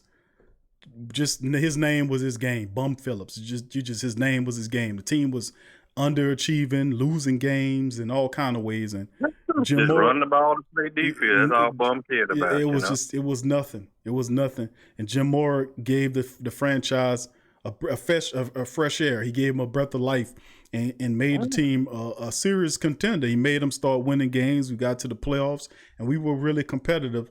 While he was here, but then ultimately, and one coach of the year, his first. I don't think it was the first, but the second or third. I think it was the second year. I think it was the second year that he won it. But yeah, you're right though. He was absolutely fantastic, man, and at what he did, he just was one of those guys that just wore his heart on his sleeve, and the time came, he wore his welcome here. And then, of course, what hurt Jim Moore too is the fact that Jim Finks was sitting on top of the team and didn't want to sign none of the guys that Jim Moore needed to keep his winning going. Had Jim Finks signed some of those guys and kept them guys here, I think Jim Moore's tenure would have been a little longer than what it was. Remember, a lot of these guys were doing good, and they ultimately ended up leaving. And Jim Finks didn't want to spend the money. He didn't want to sign. That's how you end up losing Martin Anderson to Atlanta. That's how you lost Bobby Hebert to Atlanta. That's how you lost Sam Mills to Carolina. That's how you lost Pat Swilling to Detroit. That's how you lost Brock. You just name them all of them. He didn't want to pay none of them. None of them. All these guys was winning and getting Pro Bowls and overachieving, and he didn't want to pay none of them. And all of them left. And that was the general man. You cannot be like that. You got to pay some goddamn body. And nowadays you see some of these guys. What's the purpose of playing to Pro Bowl level if you're not gonna get no pay? How you developing these players and then let the next team get them? That's a dumbass philosophy. That's why he didn't last long. That's why he got up out of here. That's why we got tired of that and ran him out of here. And then, that's true, Q. Yeah, that's true. You know what? If I ever get an opportunity to talk to Bobby Hebert, I'm gonna bring this up. If he hadn't sat out that year, free agency wouldn't be what it is today. He don't get a lot of credit for it, but was very instrumental in changing that free agent outlook.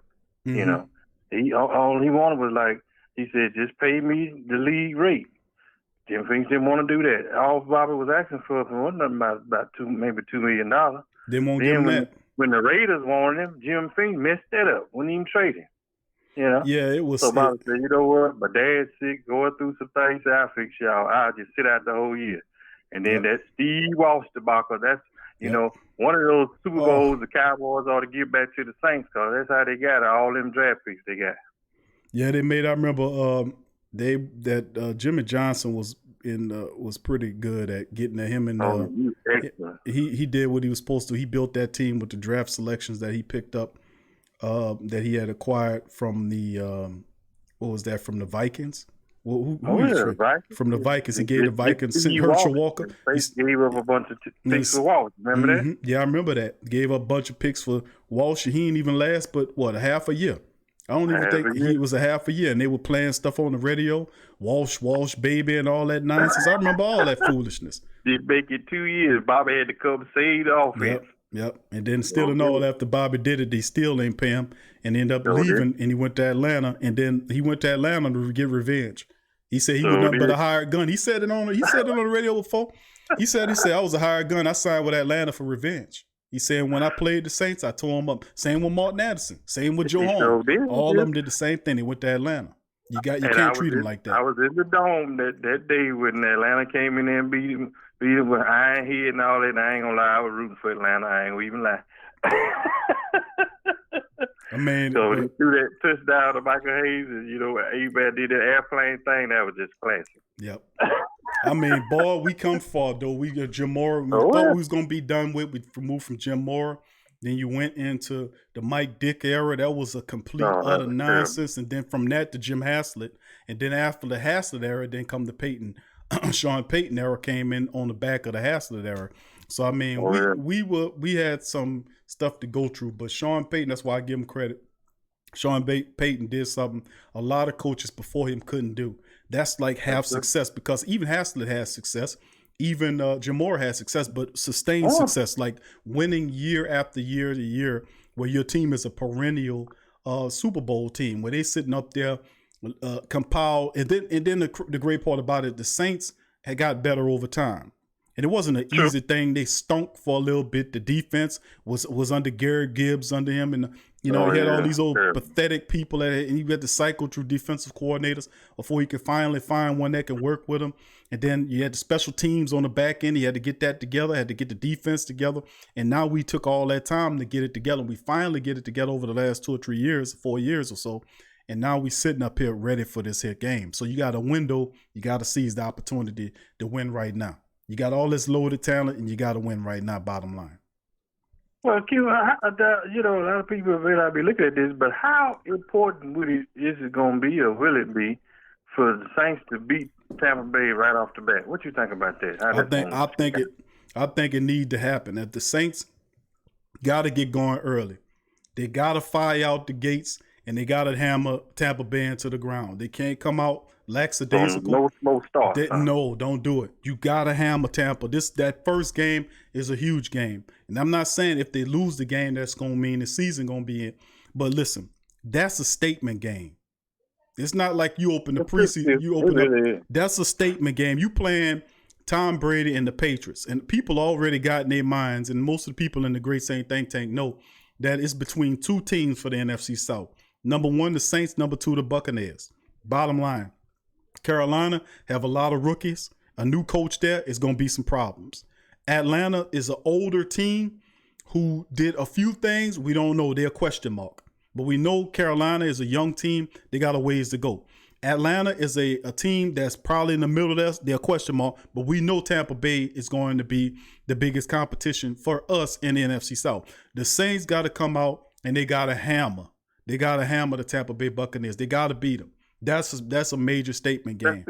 Yes, you're right. Even if it goes down to an overtime game, right? You got to win that. You got to win that, because you need that momentum going into the season. And about time we get to that first game, we have to. Listen, this is a Super Bowl team. This is a Super Bowl team. Bottom line, So if we're a Super Bowl team, we got to come out and handle business like we did the last several years. We got to take care of business against Carolina, against Atlanta, and damn sure against Tampa Bay. They got Tom Brady sitting over there with Gronkowski and all these people they brought in here to dethrone us. Remember the history of the NFC South. Every 3 years, it switches hands. Like you've had a series of teams that have run it 2 or 3 times in a row. It had never gone, as of recent times, the Saints have been sitting on the top of the NFC South, dominating, head and shoulders above everybody else. That is still the case today. Even though Tampa Bay, as far as talent and championship experience-wise, have gained ground on the Saints, they're still not even close to us. But they're still close to us in terms of who you're going to pick in terms of in the NFC South of being a serious competition. You got to come out in game 1 and take care of business against the Tampa Bay Buccaneers, bottom line. And I say within the first month or so, the Saints should be 4-0, if not 3-1, bottom line. Because after the Tampa Bay game, there's Detroit in there and there's the Raiders in there. And I'm not saying these teams are going to be pushovers, but come on. The Saints are a Super Bowl team. Super Bowl teams finish 13-3, 14-2, 12-4, and they fire off the gate, out of the gate, and they hammer these teams that they're supposed to hammer. And we should hammer the hell out of Tampa Bay. You have the schedule right in front of you right quick? I've been meaning to kind of go over this with you a little bit. You got time? Yes, sir. You got the schedule right quick? Give me a second. I'll tell you another 2 games. While you're doing that, I'll tell you another 2 games. The 49ers in Minnesota, those are must-wins too, Q. Oh yeah, no doubt about it. You hold on here, brother Paul, and pull it up and go ahead. And I'll try to. All right, here we go. Here, let me pull it up. Make sure I got it in front of me here. All right, here it is. Okay, let me hold on. That's the wrong one. That's 2020 here. 2019, excuse me. Okay, there we go. 2020. Okay. All right, okay. I'm gonna share the screen with the family members while we go over it, brother Paul. Okay. All right, now I got it on screen. It'll take a second to get to you, so you can see it. It's a slight delay. Because the first 7 games are big shot games, is what I call them. You got Tampa Bay, you got San Francisco, you got the revenge with Minnesota. I can't see you can't lose. Q, really? To me, you can't lose to one of those games out of them 3. What you think? Because you're right. Because you look at the teams that you're going to be battling against. Tampa Bay Buccaneers in the NFC South. Outside of that, San Francisco 49ers are still going to be up there competing with you. Philadelphia is still going to be slick, and you got to go to Philly. You got and then you look at Minnesota. Minnesota has put themselves on our radar because we got to take care of business against the Vikings. We got to take care of business against the Vikings. All in the same side. They got to remedy that, Q. They got to beat the Vikings. They got to take care of that. But the Tampa Bay in the first of the regular season games, and we can go over it right now. I've had people ask me to go. We can go over it game by game. We got it up on the schedule the schedule's up on the screen for the family members to your right there. The 2020 starting in the regular season. I don't give a rat's you know what about the preseason. But September the 13th, Tampa Bay Buccaneers, 3:00 game on Fox. Got to take care of business. We'll take care of business. That's a win. They're going to come out and they're going to beat the Tampa Bay. That sets the tone for the season. They got to go up to Los Angeles to take on the Raiders in that brand new arena. Of course, a lot of people are going to be happy to see that. I don't know if they're going to be fans in the stands, but that's a brand new arena that they'll be spinning out there in Las Vegas. I still say the Saints beat the Raiders. They are a better team than the Raiders. Green Bay game, back in the dome, the Saints take care of business against Green Bay. Even though Aaron Rodgers is good, and I like that offense, that defense still has a lot of question marks. I don't think they have enough to stop the Saints. That's 3 games in a row. They go to Detroit. Detroit is an enigma. That's a team that just don't have it. They have a good run. They got DeAndre Swift up there and Kerryon Johnson, who's one of my favorite running backs out of Auburn. Really like their squad. I like a couple of their offensive pieces. Stafford, I don't believe in Stafford. I still think he's not the answer there. Detroit did pick up some people, the cornerback from Ohio State there, but still a lot of pieces. They're not a contender. Saints 4-0. Then Monday, in the Monday night game, October the 12th, against the Los Angeles Chargers. That's going to be a very difficult game because the Chargers are better than you think. Even though they got Tyrod Taylor running the team, by this time, this will be 5 weeks into the season. they could turn to Herbert, who they drafted in the first round, to be their quarterback, big, tall quarterback with big, tall wide receivers, big, tall ass wide receivers all over the place. Kind of remind me of the old Carolina Panthers when you had Musa Muhammad big and receivers give remember the that secondary piece. Oh yeah, you remember that big old ass wide receivers, 6'3", 6'4" guys. Mm-hmm. Yeah, and that's what this Charger team remind me of.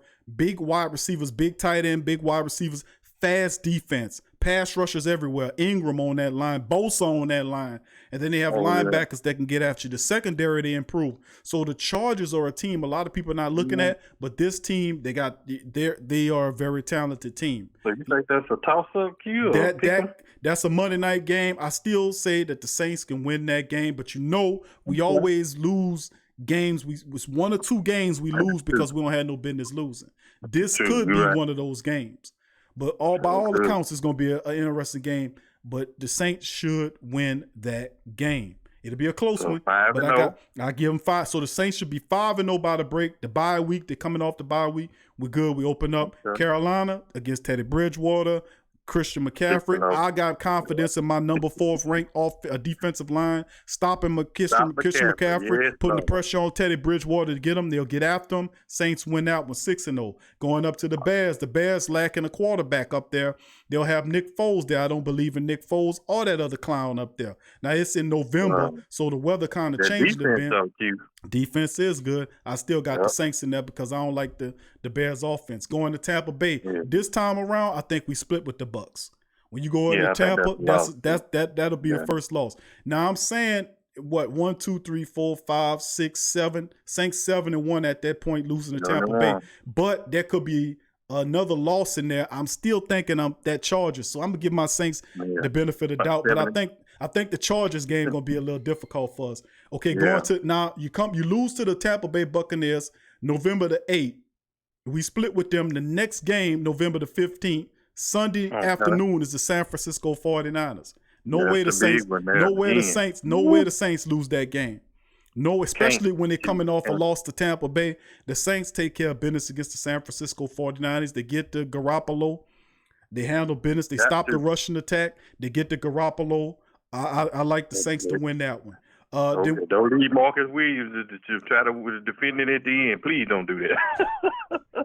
I think we'll be all right in that one. Going next week against Atlanta. The Atlanta Falcons game, we should be able to beat the Falcons. I get the Saints a win there. So what my record is so far there, Brother Paul, let's see. 1, 2, 3, 4, 5, 6, 7, and 1, 7, 7 and 2, 8 and 1, 8 and 1. 9 in Atlanta's make with Atlanta now. Okay, we're gonna. Well, they beat that they swept they split with them last year. I say they split with them again. I think the year before last too, kid. I think they because we just one of those games we don't show up. Like we ain't show up after we bust that Arizona's ass. Remember we bust that Arizona's ass and then came back and laid the egg against Atlanta. We didn't even show up for that game. We didn't even show up that game. It was on Prozac or something. I don't know what was going on in that game. And then then the rematch against them, the Saints should have beat them a lot better than what they did, and they didn't. So gave up too many points at the end. You see what I'm saying? So it's still right. So it was still kind of like, man, what's the deal here? We still, but that Atlanta and the Saints know each other. So I would have to agree with you. So as opposed to dominating NFC South last year, this year I got them split with Atlanta and Tampa. Okay, if that's and then another part to it say, well, Q, no, they ain't gonna lose to Atlanta. Q, you tripping? Listen, they play Atlanta twice in 3 weeks. You think the Saints? And I'm just saying, I know my team, man. We always lose 1 or 2 games in the season due to the fact that we underestimate a team or we don't show up. That's just the history of our team. It's gonna be probably that Atlanta run. That's gonna be a letdown. They're gonna be a letdown somewhere. A lot of people say no, Q Denver is gonna be the team because Denver's gonna be better than what they are. And I know Denver got all those weapons. They got Jerry Jeudy out there. Drew Lock is good. I know about all that out there. They got a fascinating team out there. But I still like the Saints to go up there. I say they split with Atlanta. I still say they take care of business. They still beat Denver, in my opinion. They beat Denver. They lose on the rebound November 6th to Atlanta. We come back. We go to Philly. I think we take care of business against Philly. Damn, Yeah. the Kansas City game afterwards is going to be an interesting game. That's another big one. That's a big game. And that's in the Dome. That's on CBS on afternoon. A lot of our games are afternoon games on the schedule. A lot of games. And think about this. That's going to be tough, I don't mean man. to cut you off, but look at the injuries. We don't know what kind of injuries the Saints may have when they get to Kansas City, right. too. It's hard to say, man. But anyway, I think overall, looking at the schedule, I still say my Saints finish 12-4 or 13-3. I'm saying it in there. 12-4, 13-3. Because I can look at the Saints beating Kansas City. I can also see Kansas City. That game a toss-up for me when you talk about the Saints. And people say, well, damn, Saints offense is versatile. They can handle Kansas City. Think about it like this. Kansas City added more weapons to it. They got, you know who they got? Clyde Edwards-Helaire is the running back now for the Kansas City Chiefs. Clyde Edwards-Helaire is their running back now, on top of the other guy. Man, I'm telling you. The Minnesota is definitely a win in my book. And I think and then maybe Carolina, depending on where we at, and based on the fact that we rest players in the final game of the season against the Carolina Panthers, I can't say it's a win, because I can see Sean Payton get to that and say, okay, we're going to rest some of these guys. And I can see something happening like 2 years ago when they rested players because we were kicking ass, and then next thing you know, we lose the game with Teddy Bridgewater at the helm. Remember that? That's true. So it is. So I can't really call that last game. But anyway, overall, 13-3, worse at 12-4. That should put you in the ground. Now, wins over Minnesota, wins over, even if you lose to the Kansas City Chiefs, it don't do you no harm. You got to take care of business against the teams like Tampa Bay, San Francisco, Philadelphia, and Minnesota. If you beat those teams, and of course we're going to beat the rest of those teams, but we have to beat those teams. We have to beat the Niners. We have to beat the Eagles. We have to beat the Vikings. Bottom line, we got to beat those squads. We got to, because those guys are who you're going to see in the playoffs. So, Q, what games you really think Sean Payton going to be in there stressing to them guys, you know? Because, coaches see stuff, head coaches see stuff different from the fans anyway. What we think important games, then someone come to that spiel, they all important, but they know they look at other games more highly than the others. What you think? Well, I mean, the games, I think a lot of the games, like some of the rivalry games, the San Francisco games are always going to be spicy because it's a tension between him and Shanahan. It's a tension between him and Zimmer, even though he respects Zimmer. He wants to beat Zimmer. You don't see that same enthusiasm when he matches up with other coaches. You know what I'm saying? Like if you don't see that same enthusiasm or that mindset that the coach really wants this win. Like if he'd take on the coach of the Chicago Bears, like he just got to beat the guy. It's different. It's different because if you feel that way, Q, you know what he need to do? Run the ball during them games. Come on now. I think a lot of that. You really want to beat him? Run the ball, baby. I think a lot of that could happen. I think a lot of it's going to run the ball. He got to. I mean, if you're looking at Latavius Murray, Alvin Kamara, Ty Montgomery, you got to run the ball. You can't have Drew Brees. He's 41 years old, 41 years old. You can't have Drew Brees, 41-year-old quarterback, throwing the ball 30 and 40 times a game. That don't make no sense. You can't do that. You got to run the ball. You always start getting hit, and that's when trouble starts. You don't take hits too well. You got to run the ball, especially with this running back room that you have this year. You have Kamara there, and then the thing is too, Ty Montgomery. And I don't know if you guys heard some of the recent articles or interviews from the coaches, assistant coaches like Ryan Nielsen and Pete Carmichael and all these kind of guys. The running backs coach is really high on Ty. The offensive coaches are high on Ty Montgomery. Because Montgomery represents something that the Saints haven't had in a very long time. He's a guy that can do similar stuff to what Kamara does. He could be an insurance policy if Kamara goes down. He's a power. This guy is a wide receiver with a running back's mentality.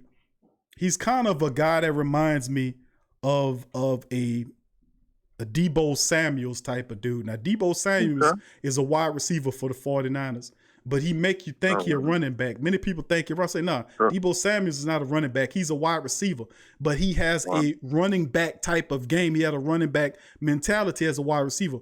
That's what Ty Montgomery represent. He ain't afraid to go across the middle. He ain't afraid to block. He ain't afraid to punt return, kick return. He ain't afraid to do none of the hard stuff that a lot of people are. He will play those tough positions, and they consider him a Swiss Army knife type player as well. And that's because they're going to be using him everywhere. And the Saints haven't had a weapon like that in a very long time.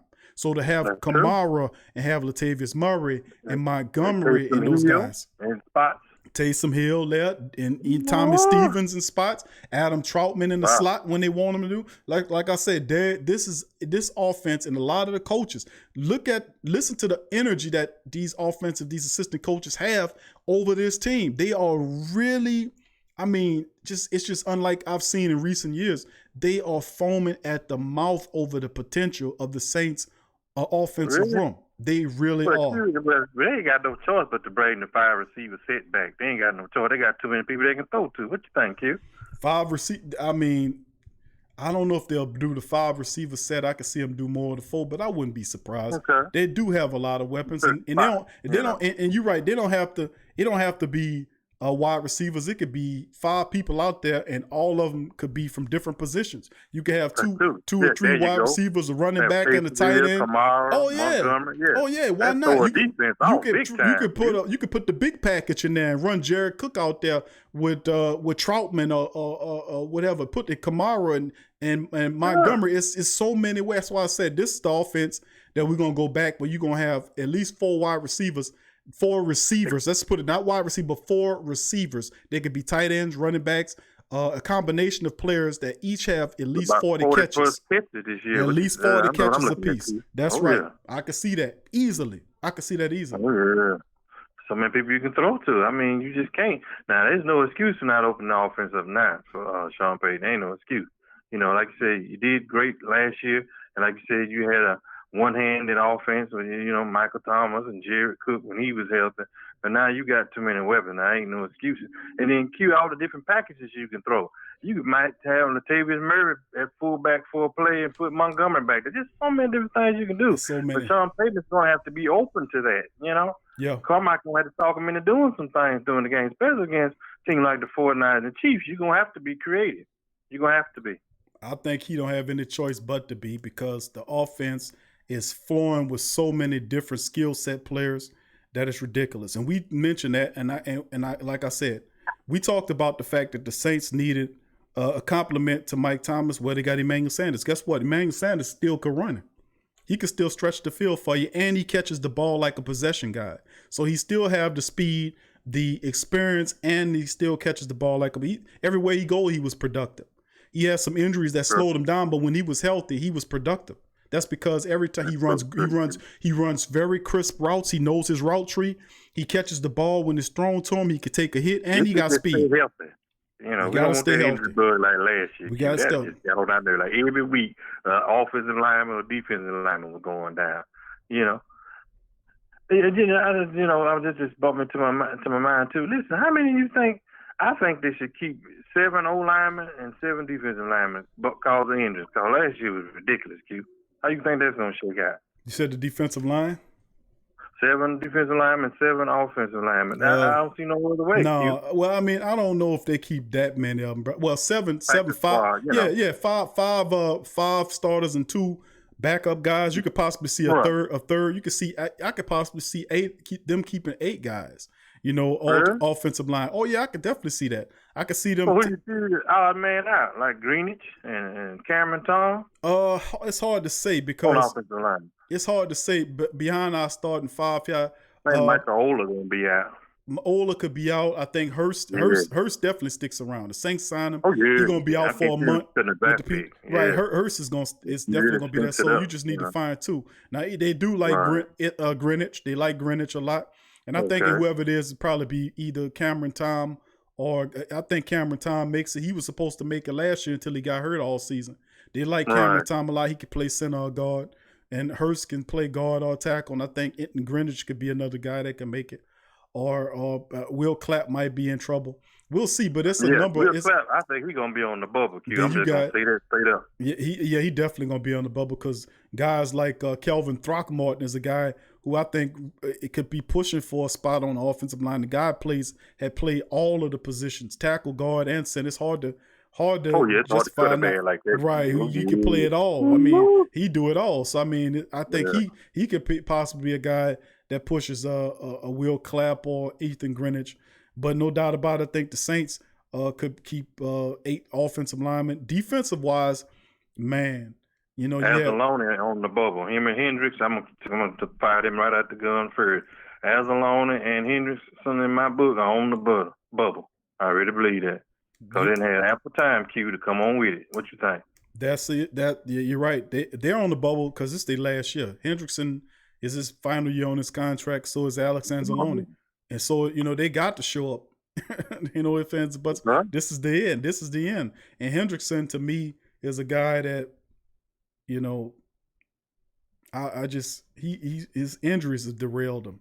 He has a high motor. He's tough. And it's just, the injuries is just killing him. I mean, and so is that. And then the re-injury of the shoulder of Alex Anzalone is bad too, because those injuries occur and he don't just miss a few games. They take him out the entire year. And that's something that just, if you're a linebacker and you hitting with your shoulder, and like I said in the previous show, get bigger shoulder pads, man. Get them old Sam Mills shoulder pads back or something. And Ricky Jackson shoulder. Get them old Sam Mills, the big ass shoulder pads, and put them on. Take them old quarterback ass shoulder pads off. Because they're worrying about speed and all that. You can't protect it. Yeah, back in the day, you had old say Lyman Hillenbrand had the big old pads. Right. If, at least wear, go two sizes up or something. If you got all that going on there, don't be putting them old quarterback shoulder pads on, man. Anyway, you gonna tackle with your arms, your upper body. You leave with your shoulder. That ain't good. Right. You need extra protection there. So I mean, you need to go up a couple levels on them shoulder pads, man, because you keep having these injuries to that shoulder, and you gotta handle your business protecting that shoulder. Take off them quarterback ass shoulder pads and put some linebacker shoulder pads on, and then add that extra protection. Because a lot of them guys strip down. You know who brought that out though, Q? Andre Bruce and Ricky Jackson used to wear them quarterback shoulder pads, somebody that kept the lineman from being able to hold them, and that was true to a certain point. But they didn't stay hurt like Azzalone did too. Right. Yeah. And they didn't tackle with their shoulder. Yeah, and like even I look at Marcus Williams. Look at Marcus Williams' shoulder pads. Even he ain't doing the damn thing with him half the time, but still in all, you put his shoulder pads on. I mean, put them on. Something, right? Something, man. Come on, man. Come on. You gotta protect him. If you get hurt, you gonna be off the team. That's just cut last year. They gonna keep, they gonna keep you letting you a chick, Mickey Loomis ain't gonna keep doing that, man. No, he ain't gonna keep doing it. He got competition in the linebacker room this year. Joe Bessie, the undrafted guy from Michigan State, they high on Joe Bessie. I like him. I like him too. Caden Ellis is there. Zach Barnes there. Chiquillo is there. And then you got Dowell and Chase Hansen. There's another guy they big on. Hansen used to be what was Hansen? He was a safety who converted to a linebacker. Wow. He got speed and he can hit. So, I mean, they got competition. Craig Robinson on the bubble in that area. I said it when they signed Chiquillo. That means that's problems for Craig Robinson. They really is. That's problems for Craig Robinson. And Zach Barnes is a problem for Demario Davis next year. Yep. He the old man of the bunch. Unless they put him on special teams. Can you see that, Q? Or Chiquillo? Robinson. I think Craig Robinson could be a fact on special teams, tackling and whatnot. He's been a fact on the special teams the last several years. He's a good special teams player. But, like I said, Chiquillo's there now. Chiquillo's there who plays special teams there in Pittsburgh, and he's a little faster. I ain't going to say a little. He's a lot faster than Craig Robinson is. So I'm saying the footage of it. So it's going to be, and Demario Davis at the top when he ain't going nowhere. Right, Demario's not going nowhere this year. If they don't, get his contract straightened out, I think that might be a thing too. And then with Montgomery too, you just never know. Q, I'm just gonna throw this out here. It might be a little insurance policy in case things go south with Alvin Kamara with this contract. You just never know. Right, I agree with you. Montgomery does provide that extra protection in case anything happens. He can do a lot of the Alvin Kamara. He ain't got the speed and power of a Kamara. Very few people have. But he can mimic a lot of Alvin Kamara. In other words, You don't have to lose Kamara's playbook because Kamara's not there. That's what I was saying last year when the Saints should have kept Devontae Zigbo, who they released to the waiver wire, and the Jaguars picked him up. I was like, man, if you're gonna have 3 running backs on your roster, make sure you have the third running back that can do a combination of what the top back can do and what the second back can do. So if the first back get hurt, you don't lose the plays that you're running because Latavius Murray can't run Elvin Kamara's play set. He can't do that. That's not what he does. But if you lose Kamara, you could put in a guy like Devontae Zigbo, who they had at the time, who can come in, who can catch out the backfield, that can do stuff, that can handle business. But they've got it right this time. Montgomery does provide that skill set player who could do a lot of stuff that Kamara does. He also catches out the backfield. He can line up at wide receiver. He can play running back. He can play special teams like kick returner, punt returner. He never has to leave the field. You can line them up plays where you have Kamara and Montgomery in the backfield at the same time. You can line them. You can do so much with the skill set. And then another thing, I'm not really big on our fullbacks. I'm not big on Burton and Ortiz.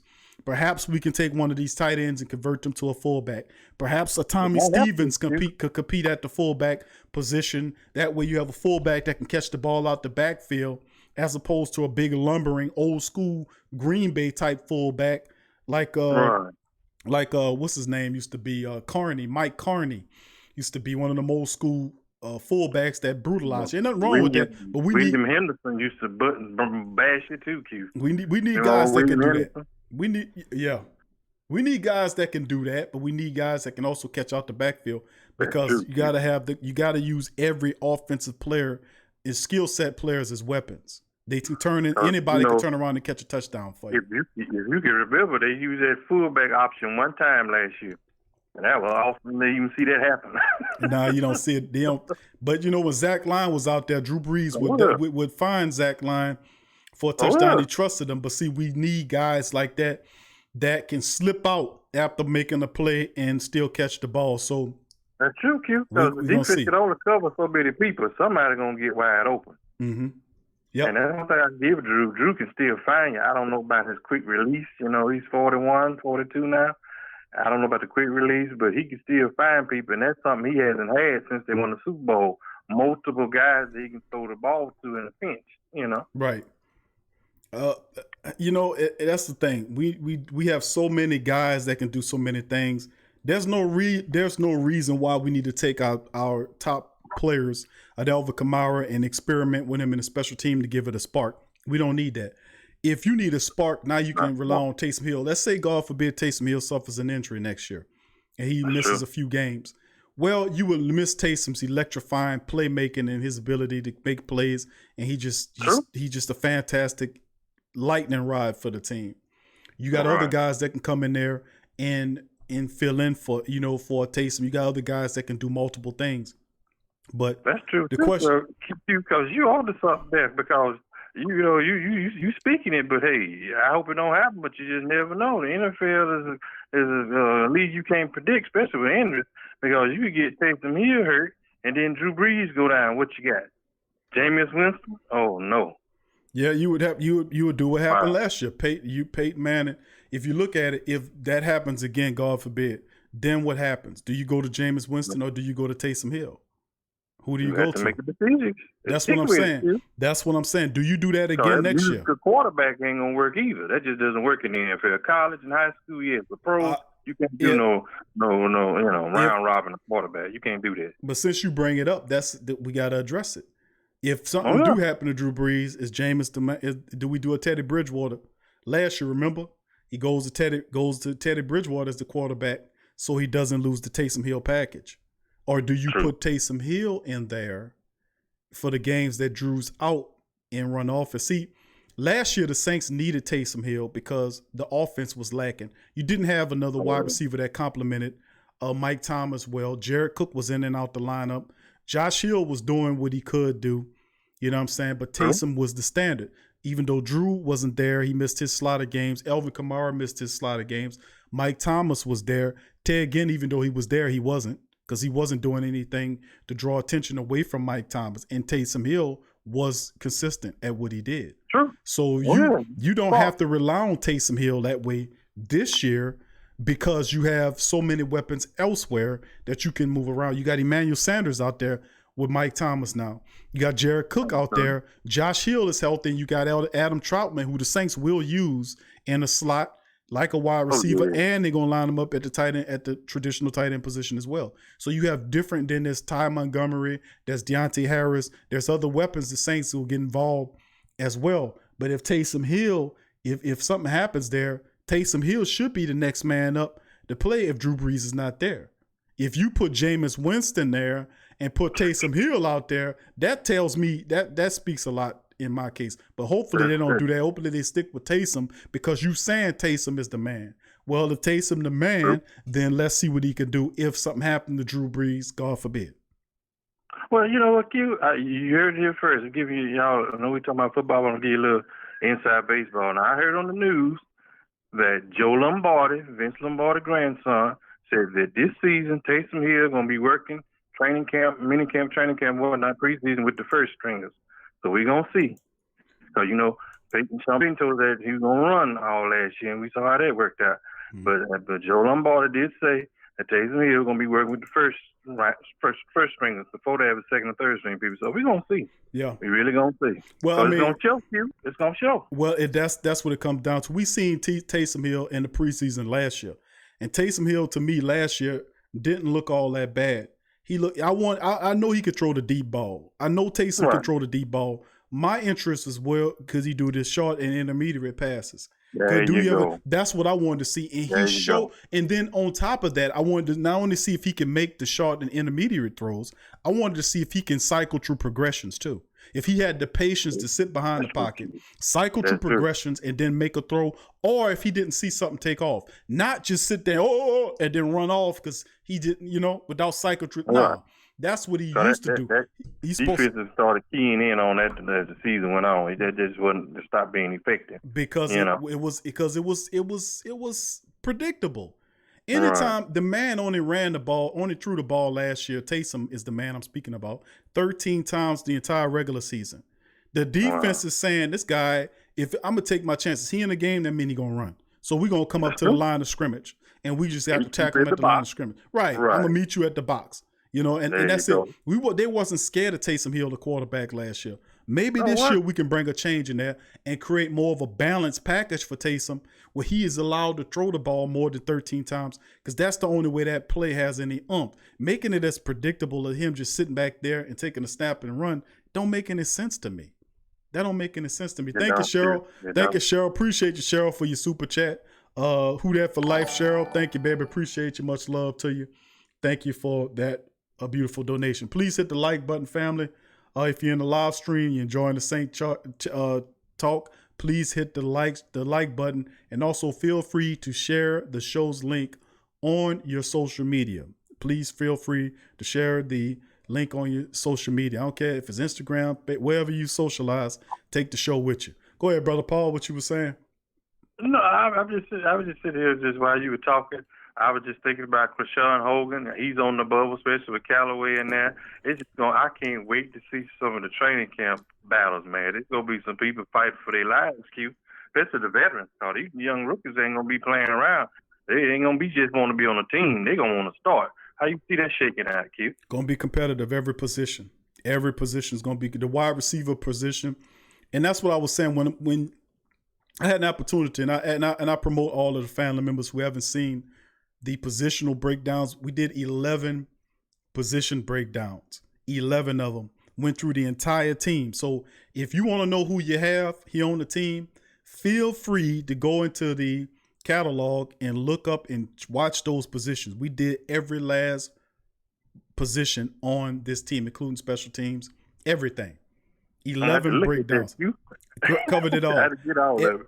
Brother Paul, every player. Do it though, bro. Every player, Brother Paul, we covered them. Every player. Every last one of them on this team. We went over them. And I always watch film on them, but an opportunity to watch even more film on the undrafted guys, because a lot of these veteran guys like Ty Montgomery, I know what he could do because I'm familiar with Ty Montgomery's game. Right. I'm familiar with James Hurst from Baltimore. I've seen him play before. I'm familiar with him. Of course, we're familiar with Jameis. I go watch film on Chiquillo. He looked at our rookies. The undrafted guys was the guys I wanted to see because it was 13 of them that'll be adding depth to the team. And I was really, really stunned by how good the undrafted guys, we're talking about the third stringers, the third, not just the second, but the third stringers, the undrafted guys, what they're bringing to the team. All of the offensive linemen, they're bringing key depth. They all can play multiple positions. The the linebackers that's coming on the team, Zach Bourne, all these guys, Joe Bessie and Chase Hansen, these guys are terrific. These guys are used to be defensive backs that, like Hansen, used to be a defensive back, a safety converted to a linebacker, so he has a safety speed and a safety's vision. He can make plays, came from a small school. We had the position breakdowns. We also played film on a lot of these players people wasn't familiar with. So it was good. It was interesting breakdown. So that's why I'm so high. But they are a lot of them, Brother Paul. It's a lot of talented players, and that's going to make this a hell of a camp coming up. The defensive backs coach is going to be loaded. It's going to be loaded. Of course, we still have a few more signings. You know what? I go on a limb and say this. I really think Thomas Stevenson going to be pushing Jameis Winston for that second spot. And Taysom Hill. I really believe that. How you got a kid, 6'5", 220? You just can't let him just ride him in. He's going to have to get in and do something, Q. I mean, and then you got the Bigfoot Hunt on defense. How you 6'7" and 6'8" and be that sorry? He's going to have to do something, Q. Well, I mean, the Tommy Stevens kid, he got a long shot to kind of make it at the quarterback position. But the fact of the matter that they like him to eventually learn some of it so they can use maybe some of his a utility aspect in throwing passes and stuff like that. But you never know. You get a kid opportunity and he shows up and show out. You never know how it's going to shake. I still don't see him as a serious contender for the quarterback position this year, the backup quarterback position. I think Jameis Winston wins the second string position only because Taysom Hill will be operating in the Saints offense as a running back / wide receiver / tight end, special team. Well, Sean Payton said he ain't gonna be using it too much in the special teams. Well, he wouldn't have to no more because you can use guys like Ty Montgomery who can kick return, punt return, guys behind Deontay Harris who probably can be the backup kick returner. They know they use Taysom Hill there as well, the kick return, punt return to give them a spark. So it's a number of things that can go on, but I would most certainly, the question was asked from the chat about what did I think about them using Alvin Kamara and the position as a kick return and punt return? I most certainly wouldn't do that. Too many hits. I wouldn't do that. Let me see if I can find that question now. He getting enough hits running the ball to catching it. No, not returning. Mr. Boombastic says, Big Q, what do you think Alvin Kamara's special team contribution will be this year? I would say minimal. None to minimal. That he'll be competing in the special teams area. A lot of injuries got to occur for Alvin Kamara to be back there. And I'm saying before Kamara is back there, you probably will see a guy like Taysom Hill back there. You see a guy like Ty Montgomery back there. You might see one of the wide receivers back there, but I wouldn't put Kamara back there. Last result. But Sean Payton's done that before. He's taken Alvin Kamara and put him in the kick return, the punt return room to make a play. He feel like he needs a play made. He will occasionally grab Kamara. I've seen him do that before. He done that last year, matter of fact. Well, Kamara was the starting running back, and he wanted a spark on the special team, so he gave a punt return to a kickoff return to Alvin Kamara to see what he can do out there. I wouldn't do that. But but he's a lot more. Thank you for the question though. And put team in the block worth a flip. You know what I mean? Mm-hmm. No, they didn't do that last year at all. Mm-hmm. They got to improve that. I don't know who the special team coach is, but somebody need to be on his neck. That's got to improve, Q. We can't go through that again. They really do. Yeah, they got a number of things they got to fix, Brother Paul. I mean, but we're not that far off. That's why I said when we looked at the schedule moments ago, I said 13-3, 12-4, because if you're looking at the Saints team overall, the offense they have good problems. No real problems, good problems. Good problems meaning you have so much versatile depth. And remember we said this. I call it positionless football. Remember that, family. I said positionless football. We covered this on the Wednesday Saint Talk. We talked about it, and I kept saying positionless football. And positionless football is when you have a guy that plays more than one position. And he can come out there and he not only play one more position, but he's effective at both positions. Taysom Hill is a positionless player. Alvin Kamara is a positionless player, meaning that he can play multiple positions and play them well. He can line up. I believe that if you take Alvin Kamara and turn him into a wide receiver for the rest of his career, he'll be a better wide receiver than he'll ever be a better running back. A running back than that. I think he could be, you turn him into a wide receiver, he would have, I mean, look at what he's doing right now in this, what do you call 60 something catches last year? He's always second or third on the team as far as catching the ball go. So if you put him out in space, which is, he's nothing but a space back anyway, he's supposed to be placed into space anyway, in where he's one-on-one with some guy and let him do his thing. You're on to something, Q. You're on to something, because if you really look at Kamara's stats, he's never ran for 1,000 yards, even when he run Rookie of the Year. You're on to something, Q. I'm trying to tell you, because you got to know how to use Alvin Kamara. Kamara ain't the type of dude you won't put in there and you won't run him right at the defense like that. Don't do that. You know, we got guys, you got a heavy back, and if you have a fullback on your team, utilize the fullback to take some of that pounding. Like, just not call it running them naked. Meaning, don't run Alvin Kamara into that defensive line with no fullback. It's you got everybody spread out, and then you got Kamara back there, and it's a 3rd and 1. And then you give him the ball, right? And you give him the ball, and you run, and then right, he gets tackled. He lose 2 or 3 yards on it. Be like, oh man, you mean to tell me why do you have a fullback here? Why do you waste a spot on a fullback if you're not going to utilize the fullback? The fullback needs to be in the game, taking the punishment that Kamara would take. Let him collide with that linebacker that's shooting that gap. Let that fullback blow that goddamn linebacker out of there so that Kamara can get to the 2nd level and then on to the 3rd level. That's how you let him take that. And they out here block and run the ball, and they would throw down here. That's the thing. That's why I'm not be upset. The same thing, you know? That's what I'm saying. Listen, come on, man. Very few teams, a handful of teams in the NFL use a fullback. The Saints are one of the teams that use a fullback. If you're going to use a fullback, run them ahead of Kamara. Or run him. My thing is run him ahead of Latavius Murray. If you run him ahead of Latavius Murray, let that goddamn fullback blow that linebacker up.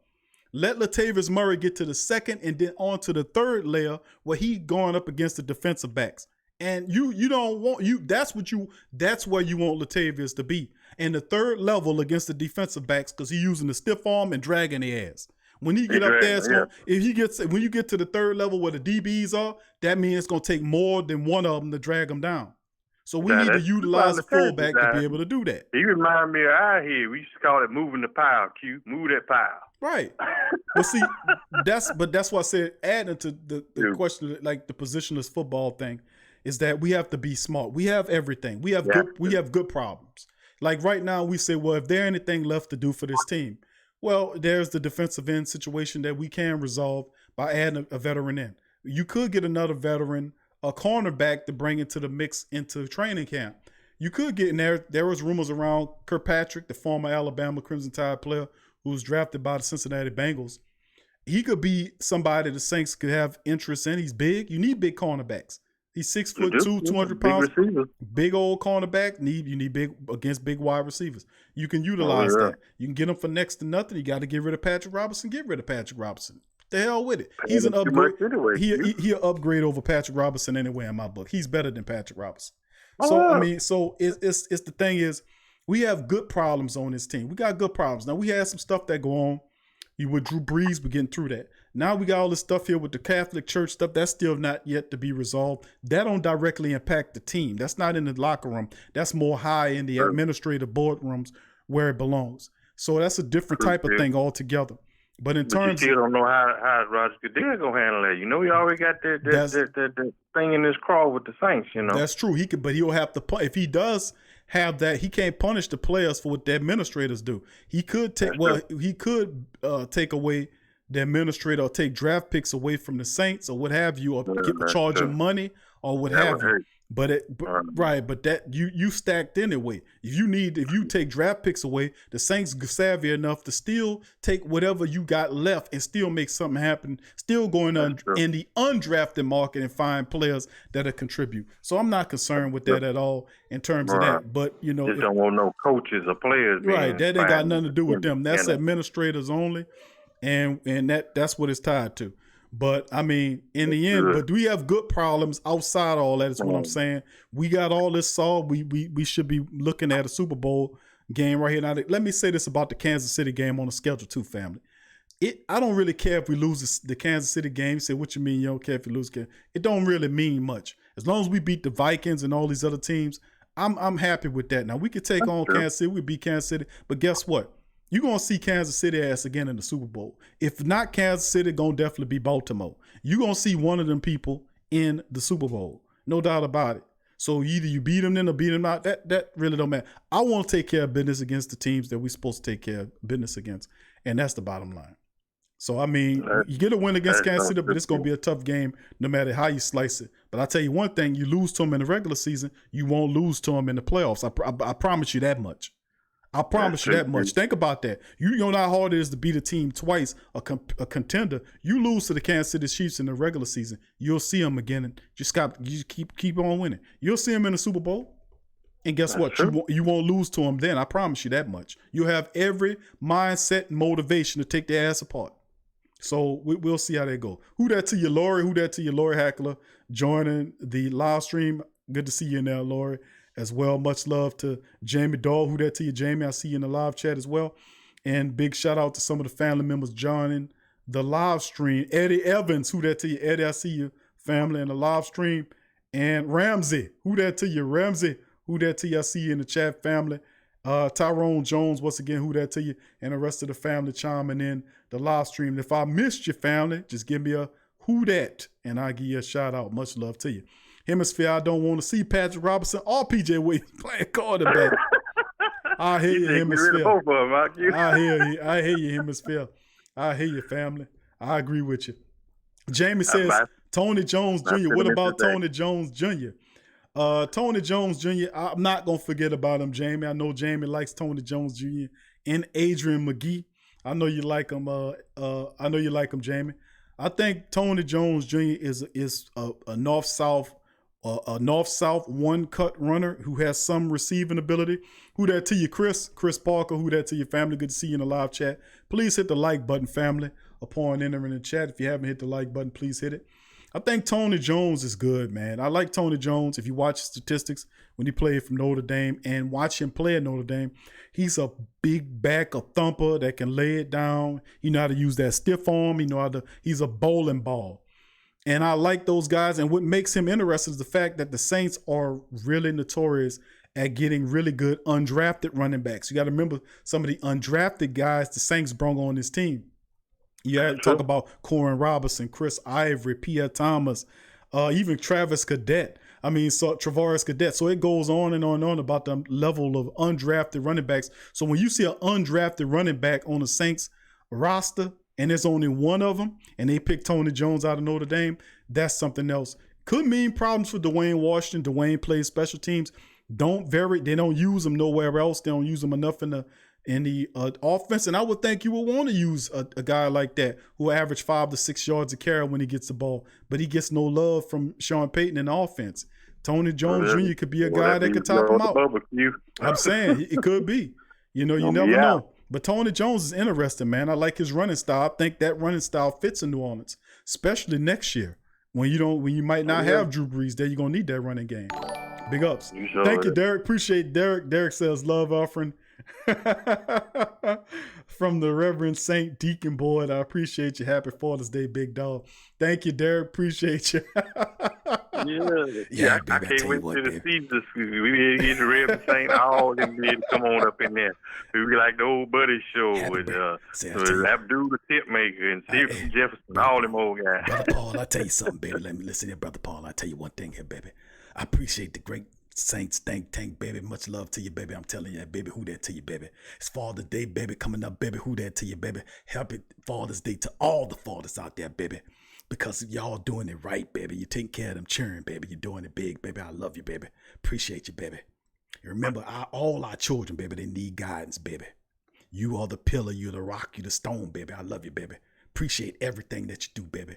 Happy Father's Day to all the great Saints Think Tank Black and Gold members, baby. Who that to you, baby? Much love to you, baby. All y'all out there, baby. Much love to you. And remember, baby, God is a Saints fan, baby. Remember that God is a Saints fan, baby. That's right. That's right, baby. I made that shirt, baby. I made that shirt, baby. God is a Saints fan, baby. Who that to you, baby? Who that to you, baby? Thank you there, Reverend Saint. Reverend Saint came on there, Brother Paul. He had to, Reverend Saint, we appreciate you. Hey, I know you're going to be sending a blessing to them boys this year. But yeah, Q, look, man. Hey, I appreciate that, man. And what you think, Q, I got to get one of them shirts, man. I never thought I had a little catchphrase. I said a lot of things, but I never thought I had something on a T-shirt. I like that, man. I got to get me and my wife one of them. yeah, Brother Paul, you created that saying, my man.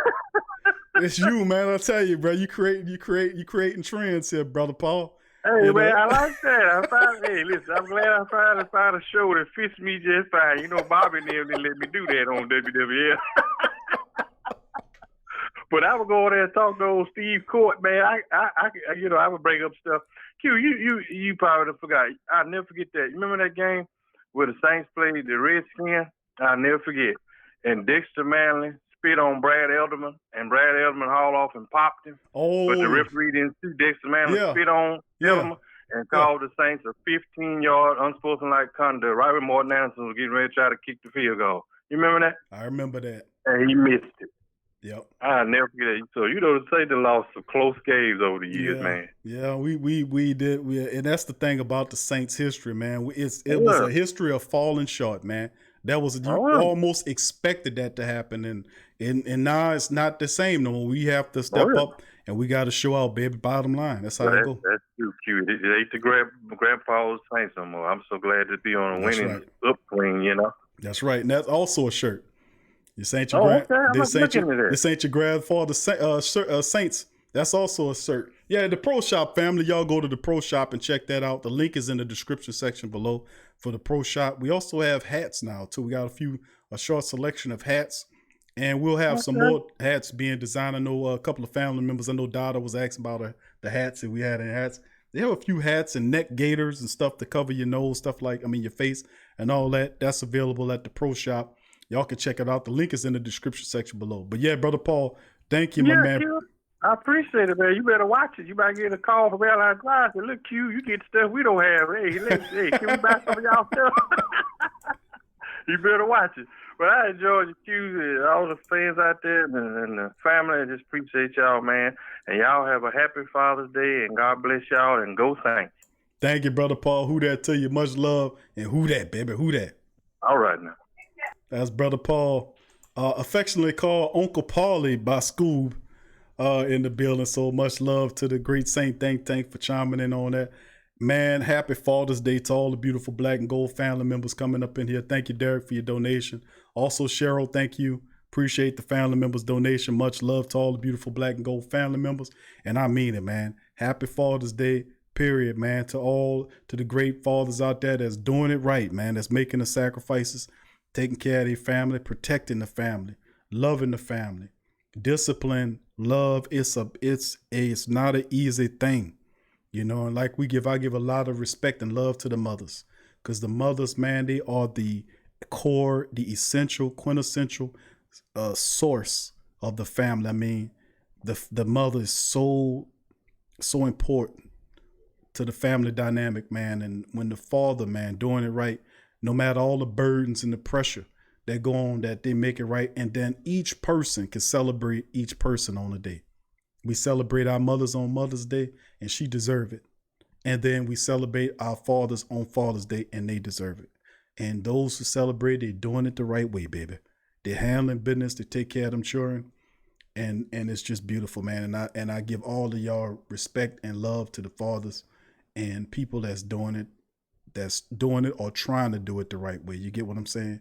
Because a lot of people out there, they trying to do it, man. Sometimes they might not have somebody cooperating, but they trying to do it. Listen, just keep doing it the right way, brother.